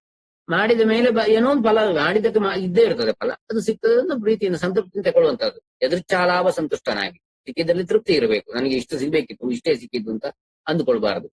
ಹಾಗಾಗಿ ಈ ರೀತಿ ಮಾಡ್ತಾ ಯಾರಿಗೋ ಪುರೋಹಿತರಿಗೆ ಒಂದು ಕಡೆ ಹಾಗೆ ಆಯ್ತಂತೆ. 2-3 ಜನ ಇಬ್ರು ಹೋಗಿದ್ರು. ಇದ್ ಮಾಡಿ ಆಗುವಾಗ ಅಲ್ಲಿ ಪೂಜೆ ಪುನಸ್ಕಾರ ಎಲ್ಲ ಮಾಡಿ ಆಗುವ ದಕ್ಷಿಣೆ ಕೊಡ್ಲಿಕ್ಕೆ ಆಗುವಾಗ ಎಷ್ಟು ಕೊಡ್ಬೇಕು ಅಂತ ಯಜಮಾನರು ಕೇಳಿದ್ರಂತೆ ಮನೆಯ. ಆಗ ಒಬ್ರು ಹೇಳಿದ್ರು 2,000 ಅಂತ ಏನೋ ಹೇಳಿದ್ರಂತೆ ಯಾವ್ದೊಂದು ಕಾಲದಲ್ಲಿ. ಇನ್ನೊಬ್ರು ಹೇಳಲಿಲ್ಲ ಎಷ್ಟು ಅಂತ ಹೇಳಿ, ನೀವು ಕೊಡುದು ಕೊಡಿ ಅಂತ ಹೇಳಿ. ಈ 2,000 ಅಂತ ಹೇಳಿದ್ರಿಗೆ 2,000 ಕೊಟ್ಟ ಯಜಮಾನ, ಇನ್ನೊಬ್ರಿಗೆ 4,000 ಕೊಟ್ಟ ಅಂತ ಯಜಮಾನಿಗೆ ಜಾಸ್ತಿ ಕೊಡ್ಬೇಕು ಅಂತ ಇತ್ತು. ಇವರು ಪಾಪ 2,000 ಕೇಳಿದ್ರು. ಹಾಗೆ ನಾವು ನಿರೀಕ್ಷೆ ಮಾಡಿದ್ದಕ್ಕಿಂತ ಹೆಚ್ಚು ನಮ್ಗೆ ಸಿಗ್ತದೆ ನಿಜವಾಗಿ ನಾವು ನಿರೀಕ್ಷೆ ಮಾಡದೇ ಮಾಡಿದ್ರೆ ಯಾವುದೇ ಕರ್ಮವನ್ನು. ಹೆಚ್ಚು ಸಿಗ್ಬೇಕು ಅಂತ ಅಲ್ಲ ನಾನು ಹೇಳಿದ್ದು, ನಾವು ಅಂದ್ರೆ ಸಿಗುವುದಿಲ್ಲ ಅಂತ ಭಾವಿಸಿ ಮಾಡಬಾರದು. ಫಲ ಏನು ಸಿಗುದಿಲ್ಲ ಸುಮ್ಮನೆ, ಆದ್ರೆ ಫಲವನ್ನು ಬಯಸಿ ಮಾಡುದಲ್ಲ, ಸಂತೋಷದಿಂದ ಮಾಡುದು ನಮ್ಮ ಕರ್ತವ್ಯ ಇದು, ನಾನು ಮಾಡ್ಬೇಕು ಅಂತ. ಆವಾಗ ಅದರಿಂದ ಸಿಗುವಂತ ಯಾವುದೇ ಫಲ ಸಿಗ್ಲಿ ಅದರಲ್ಲಿ ಸಿಗದೇ ಇರ್ಲಿ. ಯಾಕಂದ್ರೆ ಅದಕ್ಕೂ ಕೂಡ ನಾವು ಸುಭಾಷಿತ ಕಾಣಬಹುದು. ಯಾಕಂದ್ರೆ ಕರ್ಮ ನಾನು ಪ್ರಯತ್ನ ಮಾಡಿಯೂ ಸಿಗದೇ ಇದ್ರೆ ಅದರಲ್ಲಿ ನನ್ನ ತಪ್ಪೇನಿದೆ ಅಂತ ಒಂದು ಸುಭಾಷಿತ ಇದೆ. ಯಾಕಂದ್ರೆ ನನ್ನ ಕರ್ತವ್ಯ ನಾನು ಮಾಡಿದ್ದೇನಲ್ಲ, ಹಾಗಾಗಿ ಇರ್ಲಿ. ಹೀಗೆ ನಾವು ಕರ್ಮಯೋಗಕ್ಕೆ ಹೋಗ್ಬೇಕು. ಕರ್ಮಯೋಗದ ನಂತರ ಭಕ್ತಿ ಯೋಗ, ಧ್ಯಾನ ಯೋಗ, ಉಪಾಸನಾ ಯೋಗ. ಆಗ್ಲೇ ಹೇಳಿದೆ ನಾನು, ಕರ್ಮಯೋಗದಿಂದ ಚಿತ್ತ ಶುದ್ಧಿ ಆಗ್ತದೆ, ಅದರಿಂದ ಭಕ್ತಿ ನಮಗೆ ಹೆಚ್ಚಾಗ್ತದೆ, ಧ್ಯಾನ ಮಾಡ್ಲಿಕ್ಕೆ ಅನುಕೂಲ ಆಗ್ತದೆ, ಮನಸ್ಸು ಏಕಾಗ್ರವಾಗ್ತದೆ, ಉಪಾಸನೆ ಮಾಡ್ಲಿಕ್ಕೂ ಅದು ಅನುಕೂಲ ಆಗ್ತದೆ. ಇದರಿಂದ ಆ ನಂತರ ಜ್ಞಾನ ಯೋಗಕ್ಕೆ ಯೋಗ್ಯತೆ ಬರ್ತದೆ ನಮಗೆ. ಆತ್ಮ ನಾನು ಯಾರು ಇತ್ಯಾದಿ ಪ್ರಶ್ನೆಗಳು, ಅದಕ್ಕೆ ಉತ್ತರ, ವೇದಾಂತ ಇತ್ಯಾದಿಗಳ ಶಂಕರರ ಅಧ್ಯಯನ ಮಾಡೋದು, ಶಂಕರರ ಭಾಷ್ಯ, ಪ್ರಸ್ಥಾನತೆಯ ಭಾಷ್ಯ ಇತ್ಯಾದಿಗಳನ್ನು, ಗೀತೆ, ಆಮೇಲೆ ಬ್ರಹ್ಮಸೂತ್ರ, ಭಗವದ್ಗೀತೆ, ಇದು ಉಪನಿಷತ್ತುಗಳದ್ದು. ಆಮೇಲೆ ಇದರಿಂದ ಏನಾಗ್ತದೆ, ಜ್ಞಾನ ಯೋಗದಿಂದ ಆಮೇಲೆ ಜೀವನ ಮುಕ್ತಿ ಅಂದ್ರೆ ಬದುಕಿದ್ದಾಗಲೇ ನಾವು ಮುಕ್ತರಾಗ್ತೇವೆ. ಈಗ ನಾವು ಬದುಕಿದ್ದಾಗಲೇ ಮುಕ್ತರಾಗುವುದು ಹೇಗೆ ಅಂತ ಕೇಳಿದ್ರೆ, ನಾವು ವೈಕುಂಠಕ್ಕೆ ಹೋಗ್ಬೇಕಾಗಿಲ್ಲ, ಅಥವಾ ಸತ್ಯಲೋಕಕ್ಕೆ, ಬ್ರಹ್ಮನ ಸತ್ಯಲೋಕಕ್ಕೋ, ವಿಷ್ಣುವಿನ ವೈಕುಂಠಕ್ಕೋ, ಶಿವನ ಕೈಲಾಸಕ್ಕೋ, ದೇವಿಯ ಮಣಿದ್ವೀಪಕ್ಕೋ ಹೋಗಿ ಮುಕ್ತಿ ಪಡೆಯುವುದಲ್ಲ. ಇಲ್ಲಿದ್ದೇ ಸದ್ಯೋ ಮುಕ್ತಿ ಅಂತ ಹೇಳ್ತಾರೆ ವೇದಾಂತದಲ್ಲಿ. ಶಂಕರಾಚಾರ್ಯ ಹೇಳುವಂತದ್ದು ಜೀವನ್ ಮುಕ್ತಿ, ಅದೇ ಮುಖ್ಯವಾದದ್ದು. ಸದ್ಯ ಇಲ್ಲಿಯೇ ಈ ಕ್ಷಣದಲ್ಲಿಯೇ ನಾನು ಯಾರು ಅಂತ ತಿಳ್ಕೊಂಡ್ರೆ ಆಯ್ತು. ನಾನು ಪರಮಾತ್ಮ ಸ್ವರೂಪಿ, ಈ ಜಗತ್ತೇ ಪರಮಾತ್ಮ ಅಂತ ಹೇಳ್ತದೆ ಉಪನಿಷತ್ತು. ಸರ್ವಂ ಖಲ್ವಿದಂ ಬ್ರಹ್ಮ, ಇದೆಲ್ಲವೂ ಪರಮಾತ್ಮನೇ ಅಂತ ಆದ್ಮೇಲೆ ಇದರಲ್ಲಿರುವ ನಾವೆಲ್ಲರೂ ಪರಮಾತ್ಮನೇ ಅಲ್ವಾ. ಹಾಗಾಗಿ ಅದನ್ನ ಅರಿತುಕೊಳ್ಳುವಂತಹದ್ದು, ಅದರ ಬಗ್ಗೆ ನಾವು ಚಿಂತನೆ ಮಾಡ್ಲಿಕ್ಕೆ ಆರಂಭ ಆಗ್ತದೆ ಜ್ಞಾನ ಯೋಗ. ಆಗ ಜೀವನ್ ಮುಕ್ತಿ ಅಂದ್ರೆ ಅದೇ. ಆಮೇಲೆ ವಿದೇಹ ಮುಕ್ತಿ ಅಂದ್ರೆ ಏನು? ವಿದೇಹ ಮುಕ್ತಿ ಸತ್ತ ಮೇಲೆ ವಿದೇಹ ಮುಕ್ತಿ ಅಂತ, ಶರೀರ ಬಿಟ್ಟ ಮೇಲೆ ಮುಕ್ತರಾಗುವಂತದ್ದು. ಈ ಮುಕ್ತಿ ವೈಕುಂಠ ಕೂಡ ಶಾಶ್ವತವಾದ ಮುಕ್ತಿ ಅಂತ ಹೇಳಲಿಕ್ಕೆ ಆಗುದಿಲ್ಲ. ಜಯ ವಿಜಯರು ಅದು ಶಾಪ ನಿಮಿತ್ತವಾಗಿ ಮತ್ತೆ ರಾಕ್ಷಸರಾಗಿ ಹುಟ್ಟಬೇಕಾಯ್ತು ವೈಕುಂಠಕ್ಕೆ ಹೋದವರು. ಹಾಗಾಗಿ ನಾವು ಅದೆಲ್ಲ ಸಗುಣ ಮುಕ್ತಿ, ಅದು ಸಾಕಾರ ಮುಕ್ತಿ. ನಿರ್ಗುಣ ನಿರಾಕಾರ ಮುಕ್ತಿ ಜ್ಞಾನದಿಂದ ಸಿಗುವಂತಹದ್ದು.